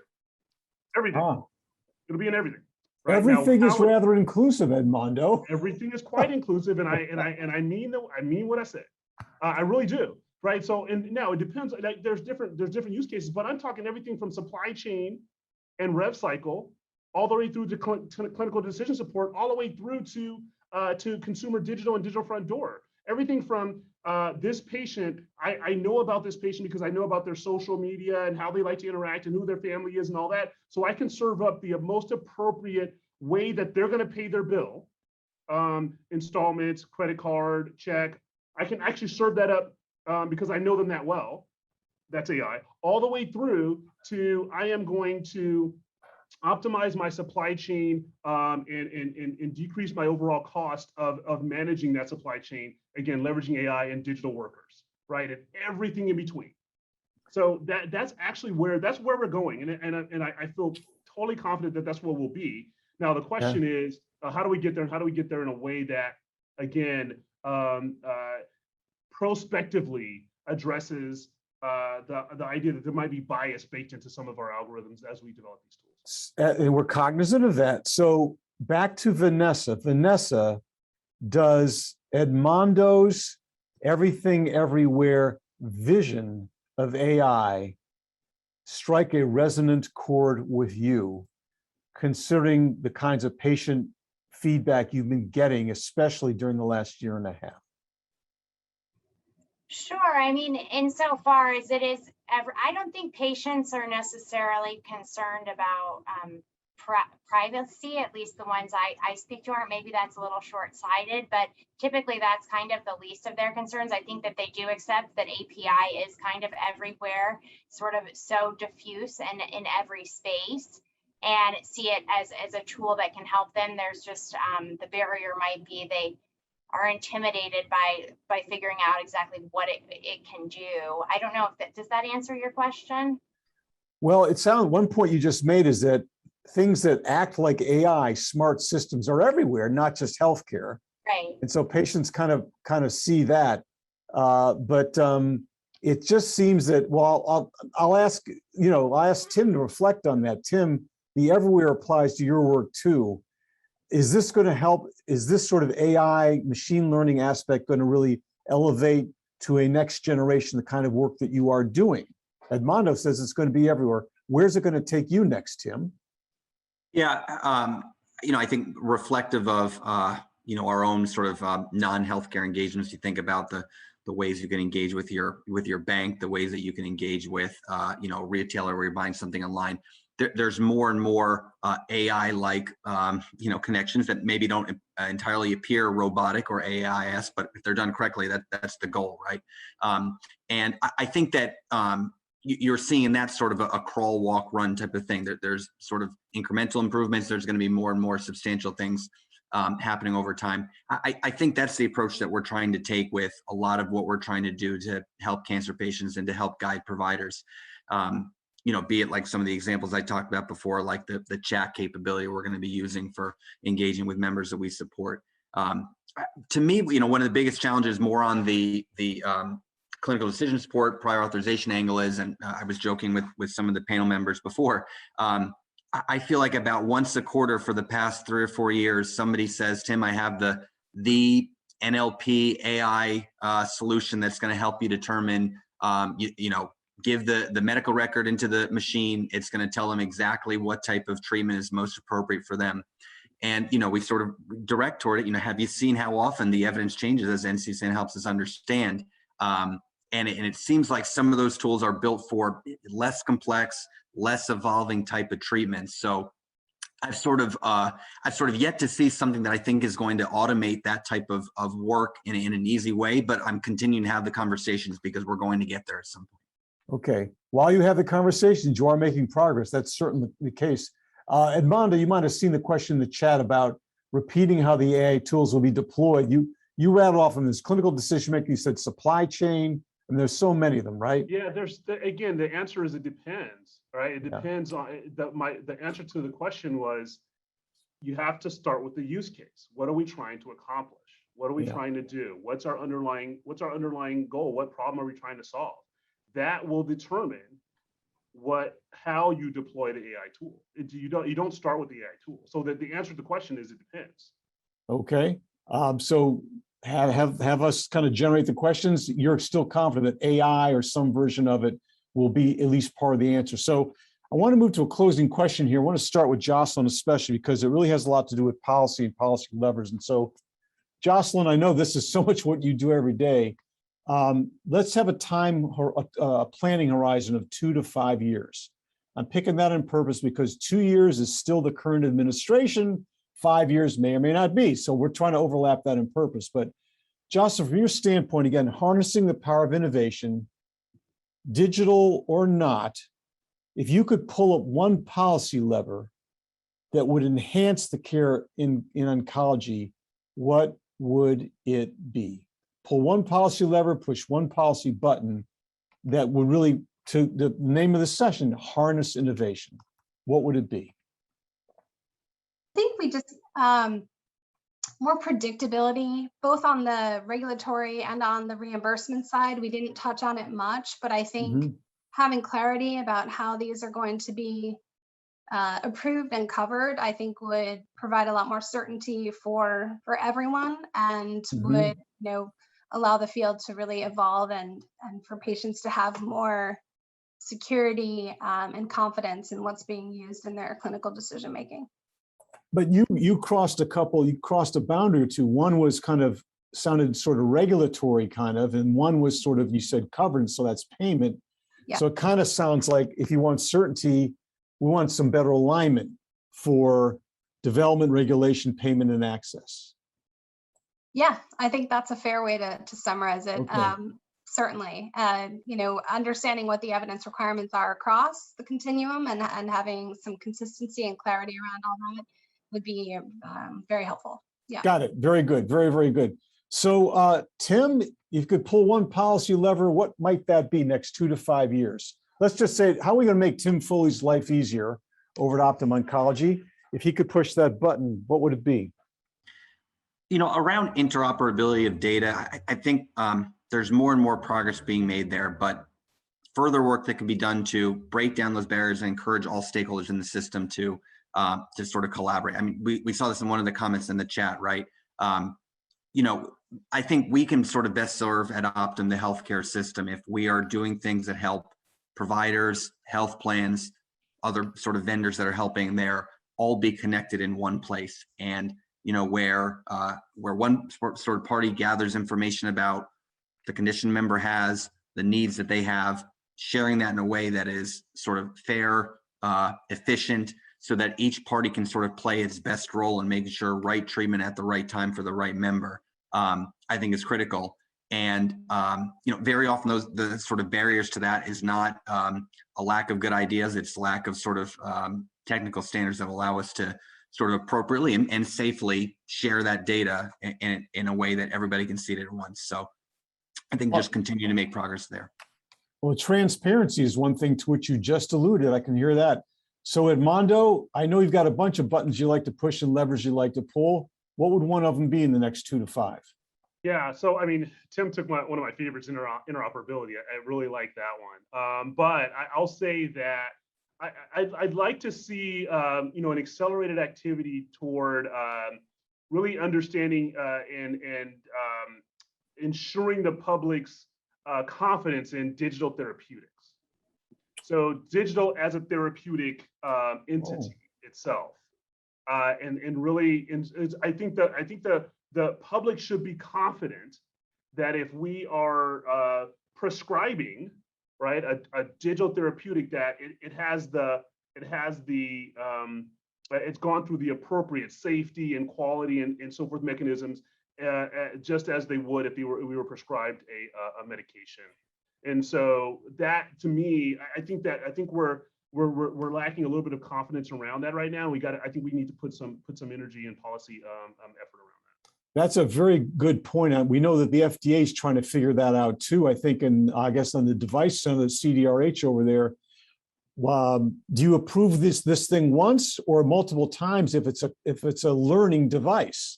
If it's a digital therapeutic that continues to learn and reprogram itself, when do you have the next generation device? And I think we're all kind of grappling with that. And in oncology, as we've heard today, it's of great importance. So Vanessa, circling back to you, like I said, full circle, you're the first commenter. What's that one lever you'd like to pull, Vanessa, on behalf of those patients who contact you so much? Sure. So just to piggyback off of what Armando said, I think that, we are sort of starved for leadership in this space and clear and consistent regulatory framework when it comes to the FDA. And I think we really need to provide them with the necessary resources to take up the mantle there through the congressional appropriations process, et cetera. So I think that that's one thing. Another thing too is this just feels like really low-hanging fruit. I would like to see leveraging AI when it comes to clinical trial patient accrual. I think the most recent statistics I read said something to the effect of 2% of adult cancer patients participate in clinical trials. And I know that this speaks to a lot of different issues, eligibility, accrual, et cetera. And it seems like this is low-hanging fruit where we could really make a difference. I also know that in the Cures 2.0 draft legislation, there was a lot around clinical trials. So I feel like I don't want to sound like Pollyanna here, but I'm hopeful that could be an area where we could really leverage these AI tools to make a pretty big, quick difference. God, well, you hit on sort of one thing you said is we are starved for leadership. You have a good way of capturing the phrase there. And then sort of applying the AI and other tools to things like digital accrual, which obviously will help not only your patient population, but it's something that Jocelyn Ulrich would probably like to see as well, so that her member companies can run these very important clinical trials. Thank you. Well, those are 4 great levers to pull. That's certainly the case. And we want to thank our wonderful panel here of Jocelyn Ulrich, Edmondo Robinson, Tim Foley, and Vanessa Kramer. You brought it home definitively with some catchphrases that won't lose me anytime soon. You made your points. And I think that I really like the way the 4 of you represent pretty diverse perspectives on the healthcare system as it applies to oncology. So your insights are invaluable. Thank you all very, very much. Great to work with you. And we know where to find all 4 of you. Thank you very much. Okay, thanks all. We're now going to move to our final main session, which is on highlighting tools that transform high quality, accessible cancer care. A format's a little bit different here. We want to use our time as efficiently as possible. In the next 30 minutes, we're going to have 3 straight presentations of 8 to 10 minutes each. And we're going to represent some different sort of perspectives and from whence these tools arise that can have the potential to transform high quality care and make it accessible as well. And I'll just take them one at a time and we'll ask them to go first. And first up is Amanda LaRussa. And Amanda is the Director of Patient Engagement and Web Content for the Leukemia and Lymphoma Society. Amanda, what can you tell us in 8 to 10 minutes that we'll highlight these tools, and we're using that big word of transformation. Everyone wants to say they can transform. Tell us how you think we ought to do it. Amanda. Good afternoon, and thank you so much for including me in today's presentation. Next slide. So the LLS mission is to cure leukemia, lymphoma, Hodgkin's disease, and myeloma, and improve the quality of life of patients and their families. I'm going to focus on the second part of the mission today, improving the quality of life of patients and their families through some of our digital resources. Next slide. First, I'd like to share our LLS Health Manager app. And this is a mobile app that we created to help patients keep track of their health, manage side effects, and take some of the burden off of daily tasks. We created the app because we recognize the need for patients to be able to track what's happening each day in order to comprehensively look at their overall health. Managing side effects is a really important part of cancer care, and by tracking medication, side effects, food, and hydration all together, you can begin to identify patterns. Our hope is that this app will also be a tool to help patients and caregivers communicate with their doctor to identify those patterns and develop strategies to help manage their side effects. And then beyond tracking what happens in a day and managing side effects, it can be difficult and overwhelming to keep track of day-to-day information and tasks. So we included features like grocery lists, meal planner, and questions for your doctor to help with those challenges. The app was designed for cancer patients, but it has useful features for anyone, and it's free for anybody to download from the App Store and Google Play. Next slide, please. So this slide shows an overview of all the features within the app, which I'll dive deeper into in the next few slides. But first, I wanted to mention that caregivers can have their own login that's linked to the patient's account. So they can have access to the patient's information and also help by tracking on behalf of the patient. And also in the resources section of the app, you can be connected to several other resources we offer, such as free nutrition consultations, one-on-one support from our information specialists, financial assistance, and more. Next slide. The tracking features in the app allow patients to track what they eat and drink, the medications they take or treatments they receive, and any side effects they experience. So patients can track each of these as they go throughout the day, or they can track something after the fact and select the time manually. And these trackers also allow patients to set up reminders, which you'll see on the next slide, please. So patients can customize medication, food, and hydration reminders in the settings to fit their needs and their schedule in a few different ways. For medication reminders, you can set daily or weekly reminders or set up a custom reminder, which would be useful for patients who have specific dosing schedules, such as when a patient's prescribed a corticosteroid on specific days of their treatment regimen. And for hydration and food reminders, you can set the interval of when you want to be reminded to eat or drink. So you can set time parameters so that you're not receiving reminder notifications at night while you're sleeping or at any other time you don't want to be disrupted. And you can also choose to have the notifications turned off completely by using the toggle at the top of the screen. Next slide. Users can export all of their tracked information into a calendar format report.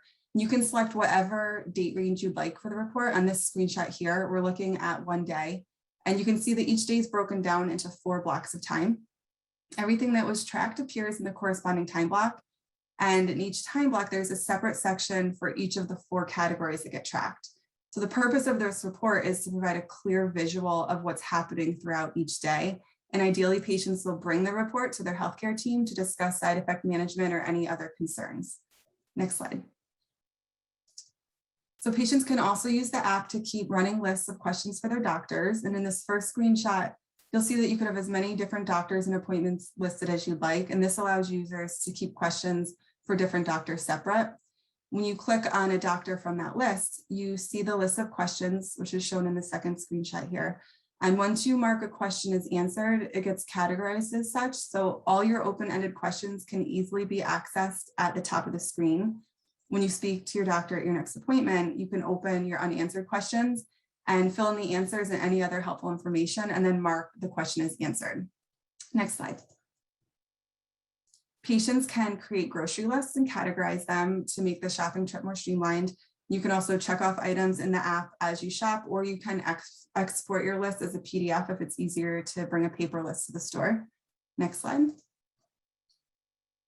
The final features of this app I want to show you are meal planning, recipes, and serving sizes. The first screenshot here is the meal planner, which allows you to plan breakfast, lunch, dinner, and snacks.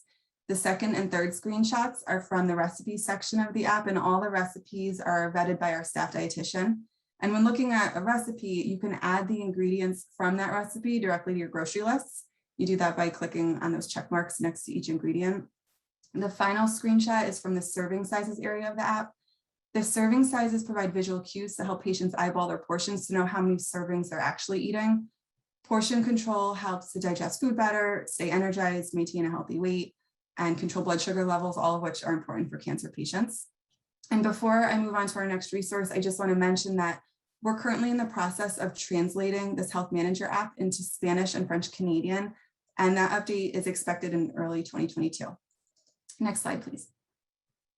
So the next resource I would like to share with you is our free coloring app called LLS Coloring for Kids. It allows children to express their creativity while learning about blood cancers and treatments. And although we created this app for children, we've heard quite often that people of all ages enjoy using it. And this app can, of course, be used by anybody anytime, but it's also perfect for passing time in a waiting room or during treatment, and it's free to download from the App Store and Google Play. Next slide. On this slide, I've listed many of the features of the app, which I'll highlight in the next couple slides as well. The app offers a few different ways to color. So on this dashboard screenshot here, the first two tiles are LLS coloring books.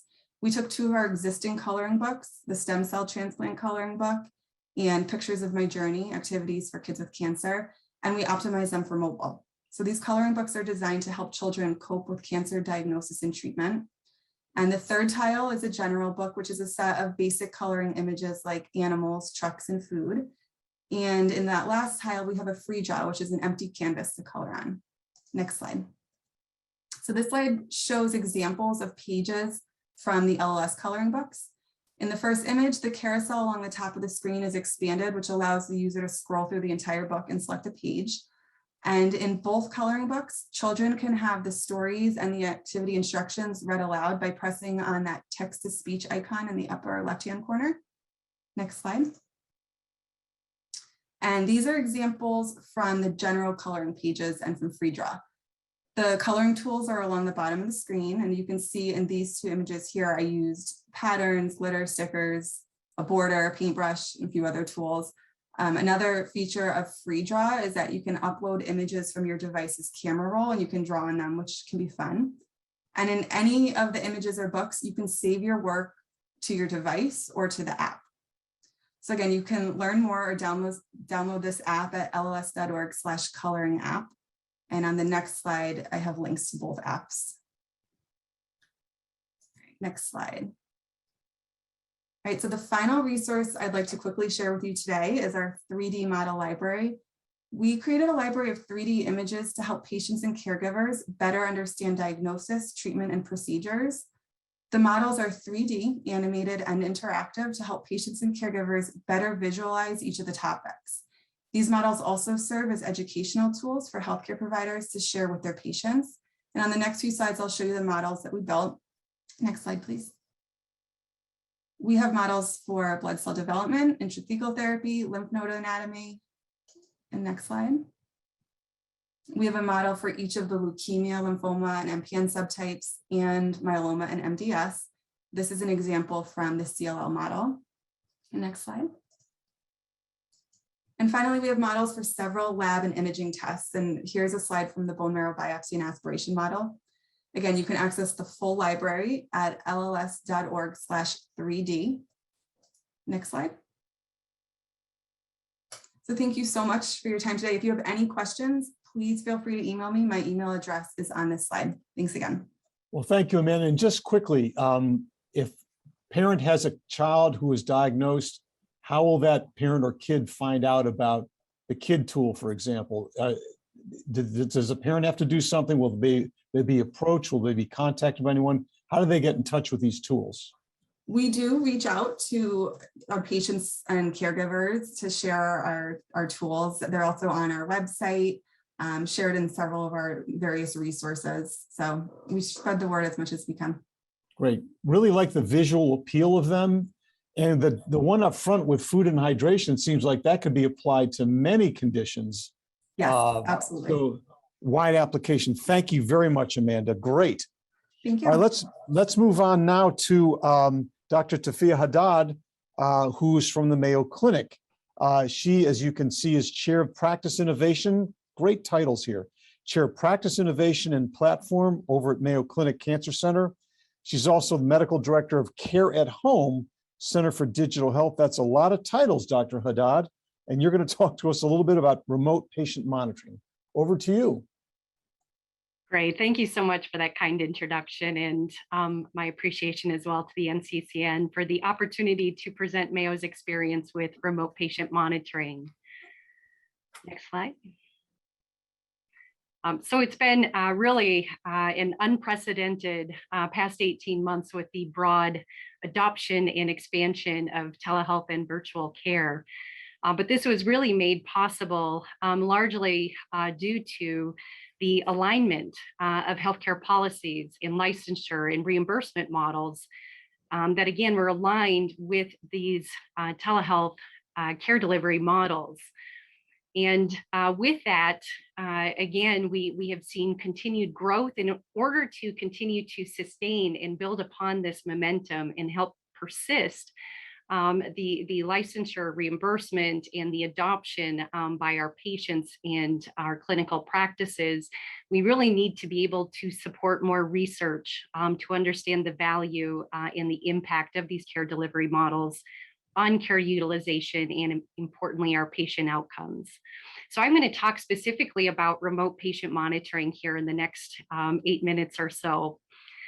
Remote patient monitoring is really the utilization of technology in a patient's home environment or wherever they may be, and receiving that patient-generated health information securely, utilizing digital channels to healthcare providers at a different location.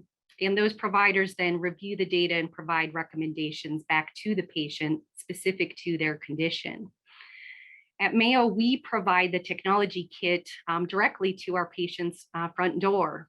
This includes a cellular-enabled tablet and then pre-connected Bluetooth-enabled medical-grade devices so that we can passively collect physiologic information.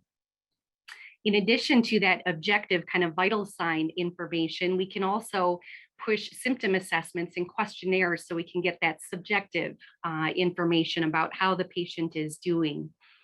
We have integrated video teleconferencing, and we can also provide educational content via the tablet.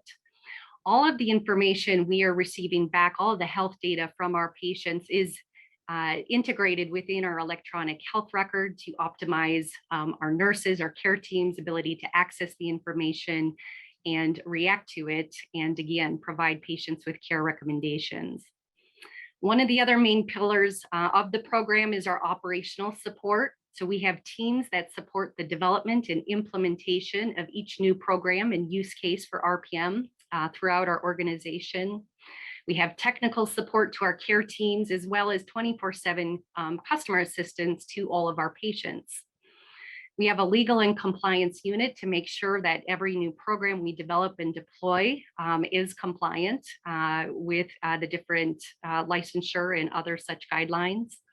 And we have a data and analytics team that is constantly surveying our programmatic as well as patient level data, health and outcomes, care utilization, so that we again can continue in real time to understand the impact of our program. And then importantly, our clinical care teams, our nurses, our RPM nurses really are the digital frontline supporting patients, monitoring the data, and escalating care as needed to our advanced practice providers and physicians who can support any needed care escalation and provide that overall program oversight. So next slide. Since 2017, we have been implementing the program across all of our Mayo sites, initially in the Mayo Clinic Health System, our community-based practice in the Midwest. And initially, as most RPM programs, supporting patients with complex chronic conditions.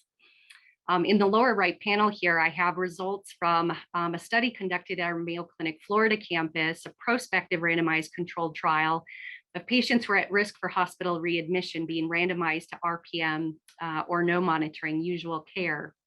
And we can see that the program had a significant reduction in 30-day readmissions and death, as well as a significant reduction in ED visit utilization.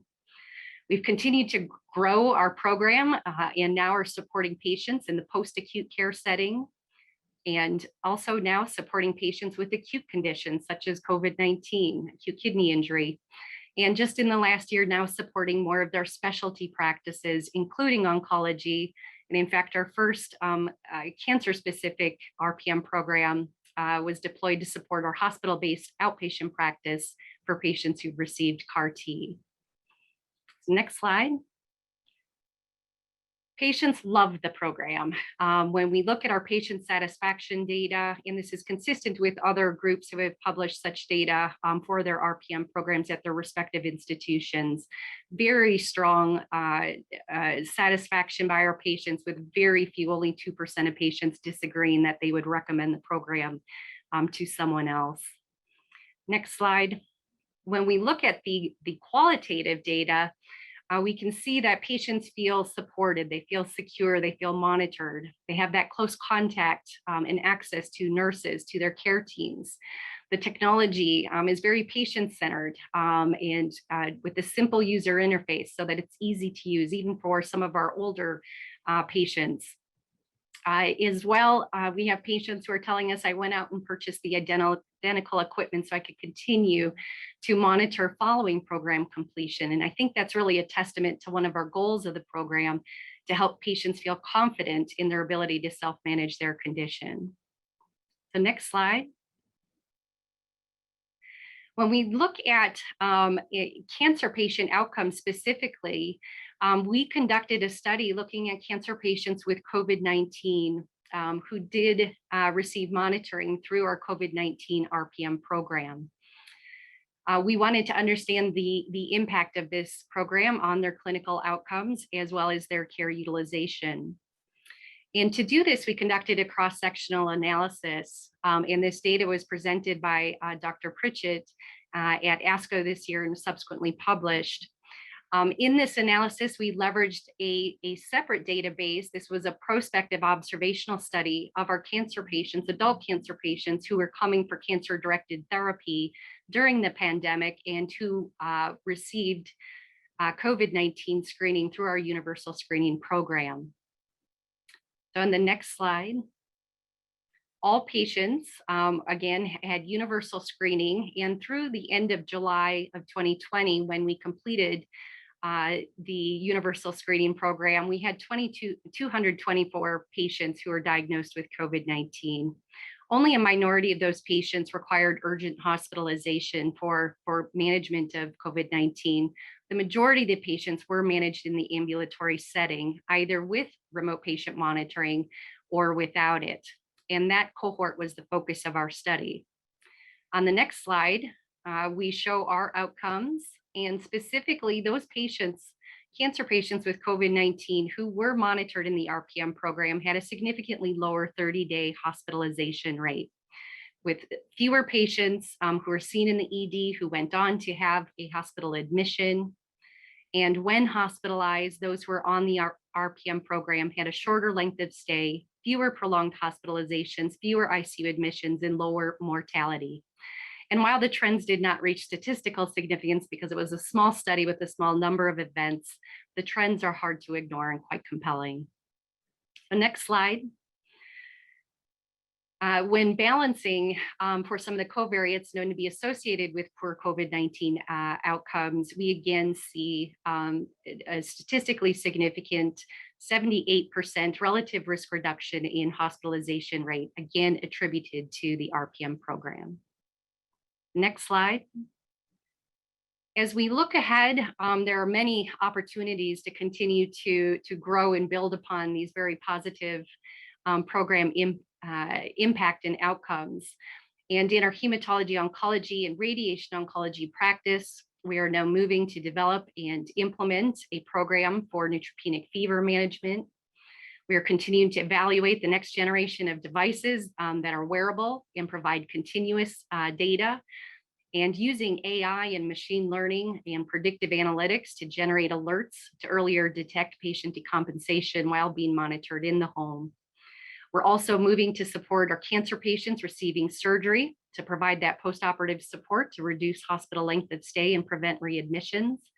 And we're also developing and implementing kind of lower touch mobile or app-based care plans, digital care plans to support our cancer survivors, to support those receiving oral chemotherapy regimens, and in that perioperative, peri-procedural period as well. Next slide. There are just incredible opportunities to continue to grow and optimize our clinical and operational models, to really optimize patient selection for RPM, to enhance what we can do in the home. Today, it's primarily a monitoring program, but we look to do in-home diagnostics in some simple treatment interventions to help keep care at home and prevent the need to come to the ED or the clinics for some really basic diagnostics or treatment interventions. The technology continues to advance, again, moving to more continuous monitoring and leveraging AI to, again, earlier detect patient decompensation, and to have patient contextually aware alerts that understand that if the heart rate's going up, it was because the patient just walked up the stairs, not because of something more concerning and pathologically that might be going on. Importantly, we also need to be addressing some of the barriers to access and engagement with these digital tools, the proverbial, the digital divide. We need to be optimizing and offering multilingual support with these different digital tools, optimizing our devices for vision, hearing, and other physical impairments, and continuing to enhance patients' access to broadband and internet connectivity, to have more access to cellular enabled devices, and again, to expand our community outreach so we can build trust within our community so that they will trust us to be monitoring them through these very novel means. And last slide here. In order for us to be truly transformational and to reach this collective goal, that the quadruple aim of healthcare here, we need to, again, continue to support research with these novel telehealth and virtual care delivery models. But the early evidence is already there that we are improving our patient experience, improving their health outcomes, reducing cost of care, and also enhancing our staff satisfaction. So with that, I thank you. Thank you very much, Dr. Haddad. Just a couple things quickly. One is, what a trial by fire for RPM. You're looking at cancer patients, and then we get hit with COVID. And so cancer patients with COVID, and there you have the RPM tool kind of ready. Ever so briefly, what exactly is it about RPM that caused that quality of care and outcome differential between the RPM patients and the non-RPM patients among those with COVID? What was the kernel of difference there? Yeah, great question. I really believe that part of the value of RPM is providing that in-between visit care, right? One of our speakers earlier today, Dr. Hamrick, talked about we don't know what's happening in the home. RPM allows us insight into what is happening to our patients when they're outside of our facilities. We believe that we were able to earlier identify adverse health trends, a drop in the oxygen saturations by the pulse oximeters before patients were even having symptoms. By identifying those trends early, we could bring them in for assessments and earlier intervene so that we could, alter the trajectory of the disease with sometimes very basic interventions that just required us starting supplemental oxygen in the emergency department, giving them IV fluids, IV antiemetics. And importantly, the other aspect was our ED physicians were saying, I have confidence sending this patient home. I don't need to admit them for observation because I know they're in good hands in being closely monitored with the technology and with the care team. So I think it was really a combination of those two things that really allowed us to move the needle and help improve our patient outcomes. Great, those two things. Thanks. That's a wonderful answer to it. And again, trial by fire, what a wonderful case example. And a footnote for later, pulse oximetry, as I'm sure you know, and I saw it on one of your slides, pulse oximeters themselves have been subject to technical bias insofar as how they've been calibrated. So I'm just reminded over and over about why we need to stay so attuned to this. But your RPM tool, set of tools is really a fine advance. Thank you so much, Dr. Haddad. Thank you too. We're going to move now to a longtime collegial organization of NCCNs, and that is the Cancer Support Community. And we welcome Kim Agricola, who's the Director of Digital Content for CSC. And she's going to tell us a little bit about the perspective on virtual home and the MyLifeLine out of the CSC. Kim, welcome. Thank you so much. And thanks for this opportunity just to talk a little bit about some of our digital resources. Before I start, I'm just going to dive in for a few minutes to talk about CSC's history, because I think it's a big part of the story behind the offerings we have today for people impacted by cancer. So next slide. The Cancer Support Community's mission is to ensure that all people impacted by cancer are empowered by knowledge, strengthened by action, and sustained by community. CSC is the largest professionally led nonprofit network of cancer support worldwide. Next slide. CSC's roots actually trace back to a man named Dr. Harold Benjamin, whose wife Harriet was diagnosed with cancer in 1972. And Dr. Benjamin sought to create a community that would provide social and emotional support to cancer patients and their families and friends, all free of charge. So as a result, in 1982, the wellness community opened its doors in Santa Monica, California. Now, just a few years later, in 1986, the late comedian Gilda Radner was diagnosed with ovarian cancer. And Gilda was one of the biggest advocates for the wellness community. She called for similar support-focused organizations like them. After she passed away in 1989, her husband, Gene Wilder, worked with friends and family to found Gilda's Club in New York City, and that was in 1995. So over time, both the wellness community and the Gilda's clubs continued to grow. Fast forward to 2009, when the wellness community and Gilda's Club Worldwide joined to form Cancer Support Community. Next slide. So what does CSC look like today? We're a global network that includes 175 CSC locations in Gilda's Club centers, hospital and clinic partnerships, and satellite locations that deliver more than $50 million in free support and navigation services to patients and families. We also administer a toll-free helpline with a live web chat service. We conduct cutting-edge research on the psychosocial aspects of cancer patients and caregivers' journeys. We also advocate at all levels of government for policies to help people whose lives have been disrupted by cancer. And we produce award-winning educational and digital resources that reach more than 1 million people each year. Next slide. So one of the things I just mentioned we do is we produce digital resources, and that's what I'm here to talk about with you now. We do offer a variety of wonderful digital resources on our website, cancersupportcommunity.org. So I encourage you when you have time to just stop by, visit, explore. But I'm going to focus on two main virtual features here today. Next slide. So the first one is what's called our CSC virtual programs. This is actually a section on our website where people can explore a curated selection of free video resources from the comfort and safety of their computer, their phone, their tablet. Videos are designed for cancer patients and caregivers and their loved ones, and they cover a variety of topics from cancer care to education and support and well-being. So when you visit this section of the website, you'll notice the content itself is divided into 5 virtual rooms that feel like the comforting spaces you would actually find in a home. So for example, we have a kitchen where visitors can explore healthy recipes and cooking videos. There's a library where visitors can browse CSC's award-winning educational materials. There's also a mind body studio. It's really beautiful. There's yoga lessons and gentle exercises and meditation videos there.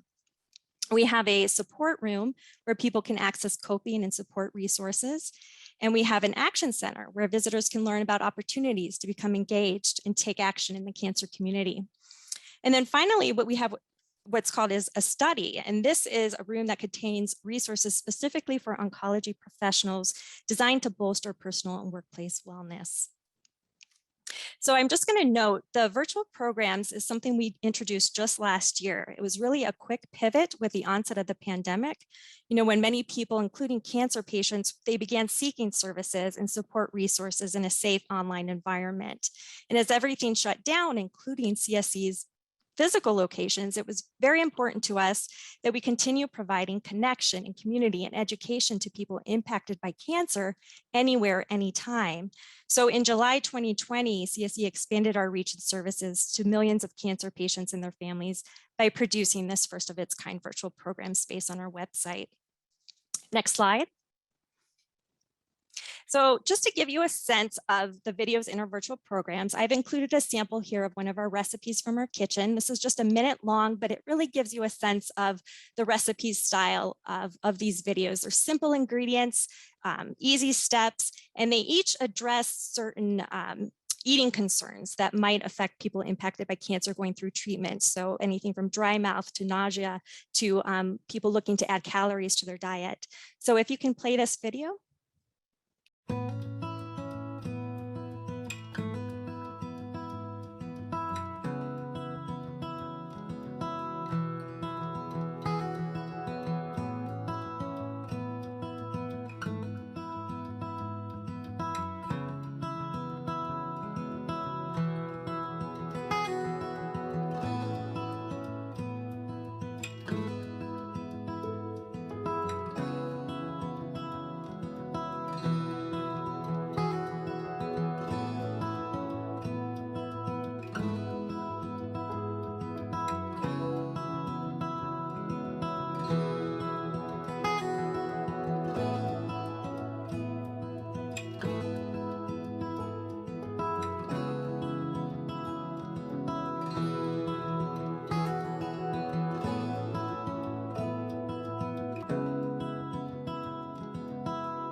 So another popular digital resource that we offer free of charge is a digital community called MyLifeLine.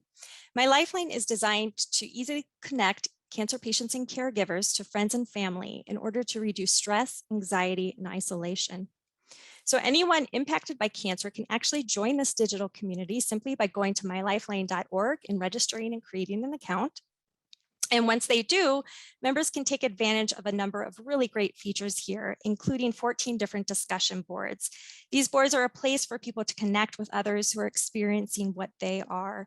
Board topics range from caregiver support to nutrition and wellness to post-treatment survivorship. Discussion board members can share their experiences. They can offer insights and coping strategies and inspiration to others. The boards are available 24/7 and they're moderated by licensed mental health professionals. Next slide. So MyLifeLine members can also create a private support website. It's an option they have if they desire.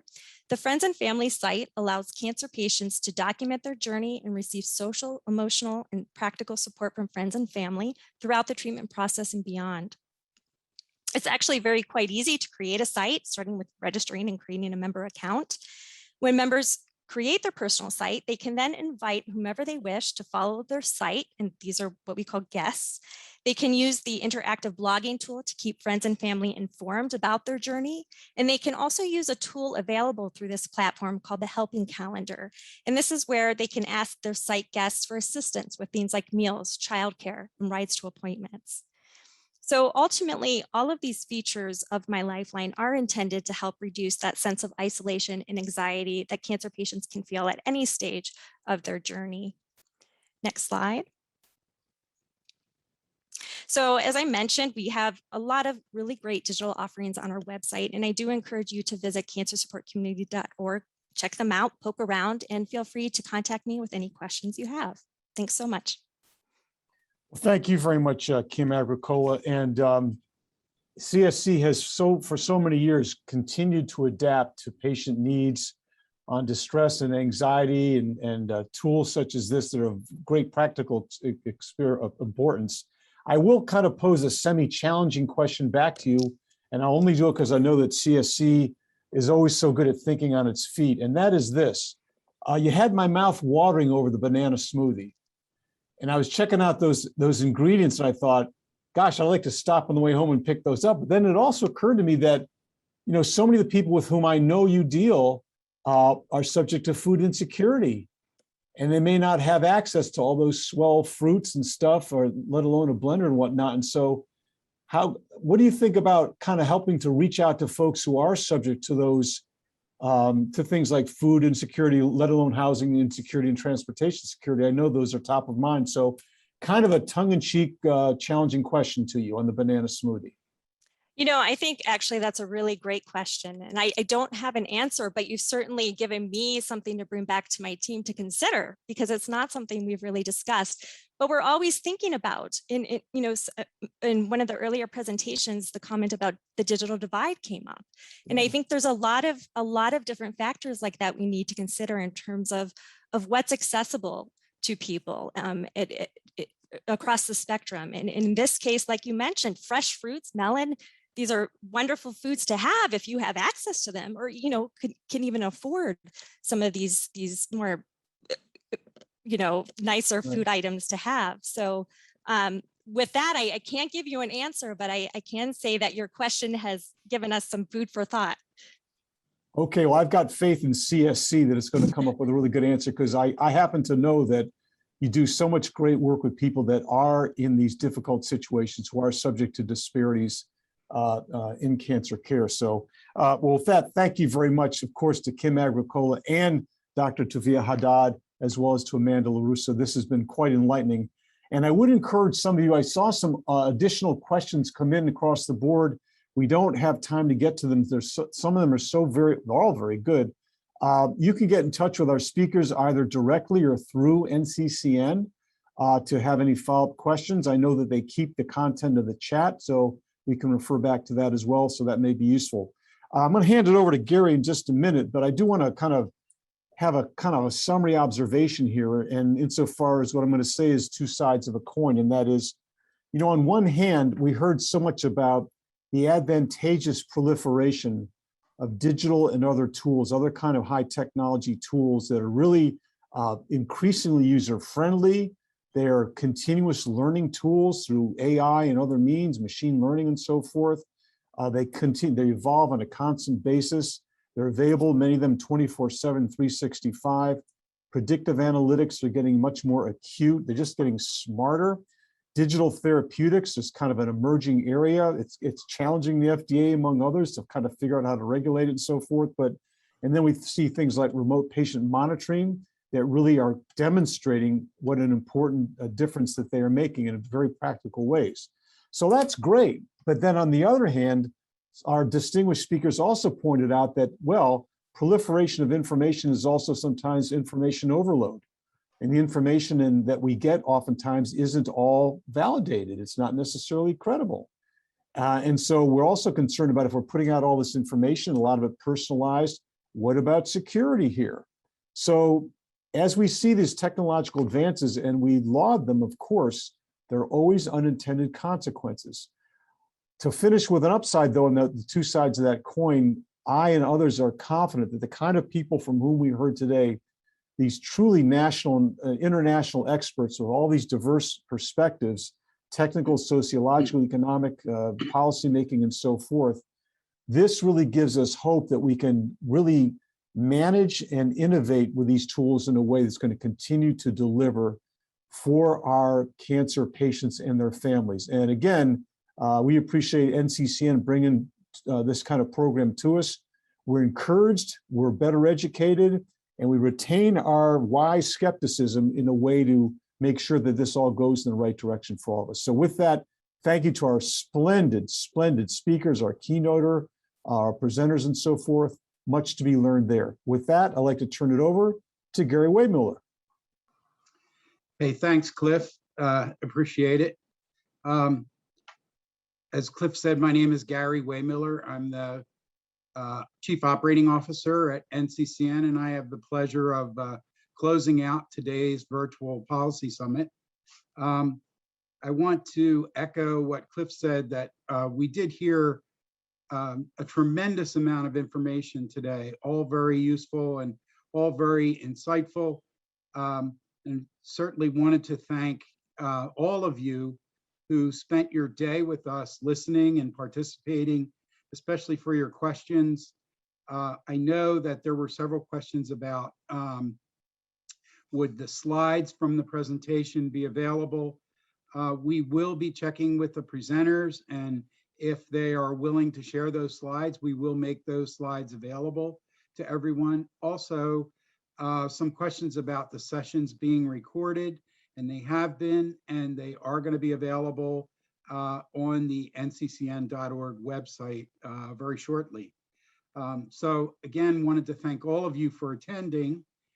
Especially wanted to thank all of today's presenters and panelists for their insightful participation, and the content that they brought today was just so impactful.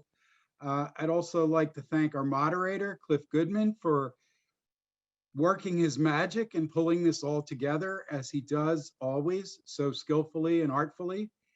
Thank you, Cliff. And also would like to thank all of the NCCN staff behind the scenes who have made this summit possible, especially our policy team, our meetings team who's pulled this all together, and our marketing teams for their work and hard work and participation today. If you could go to the next slide. Especially would like to say a big thank you to all of our sponsors and supporters. Bob did this earlier in the meeting. We'd like to do it again.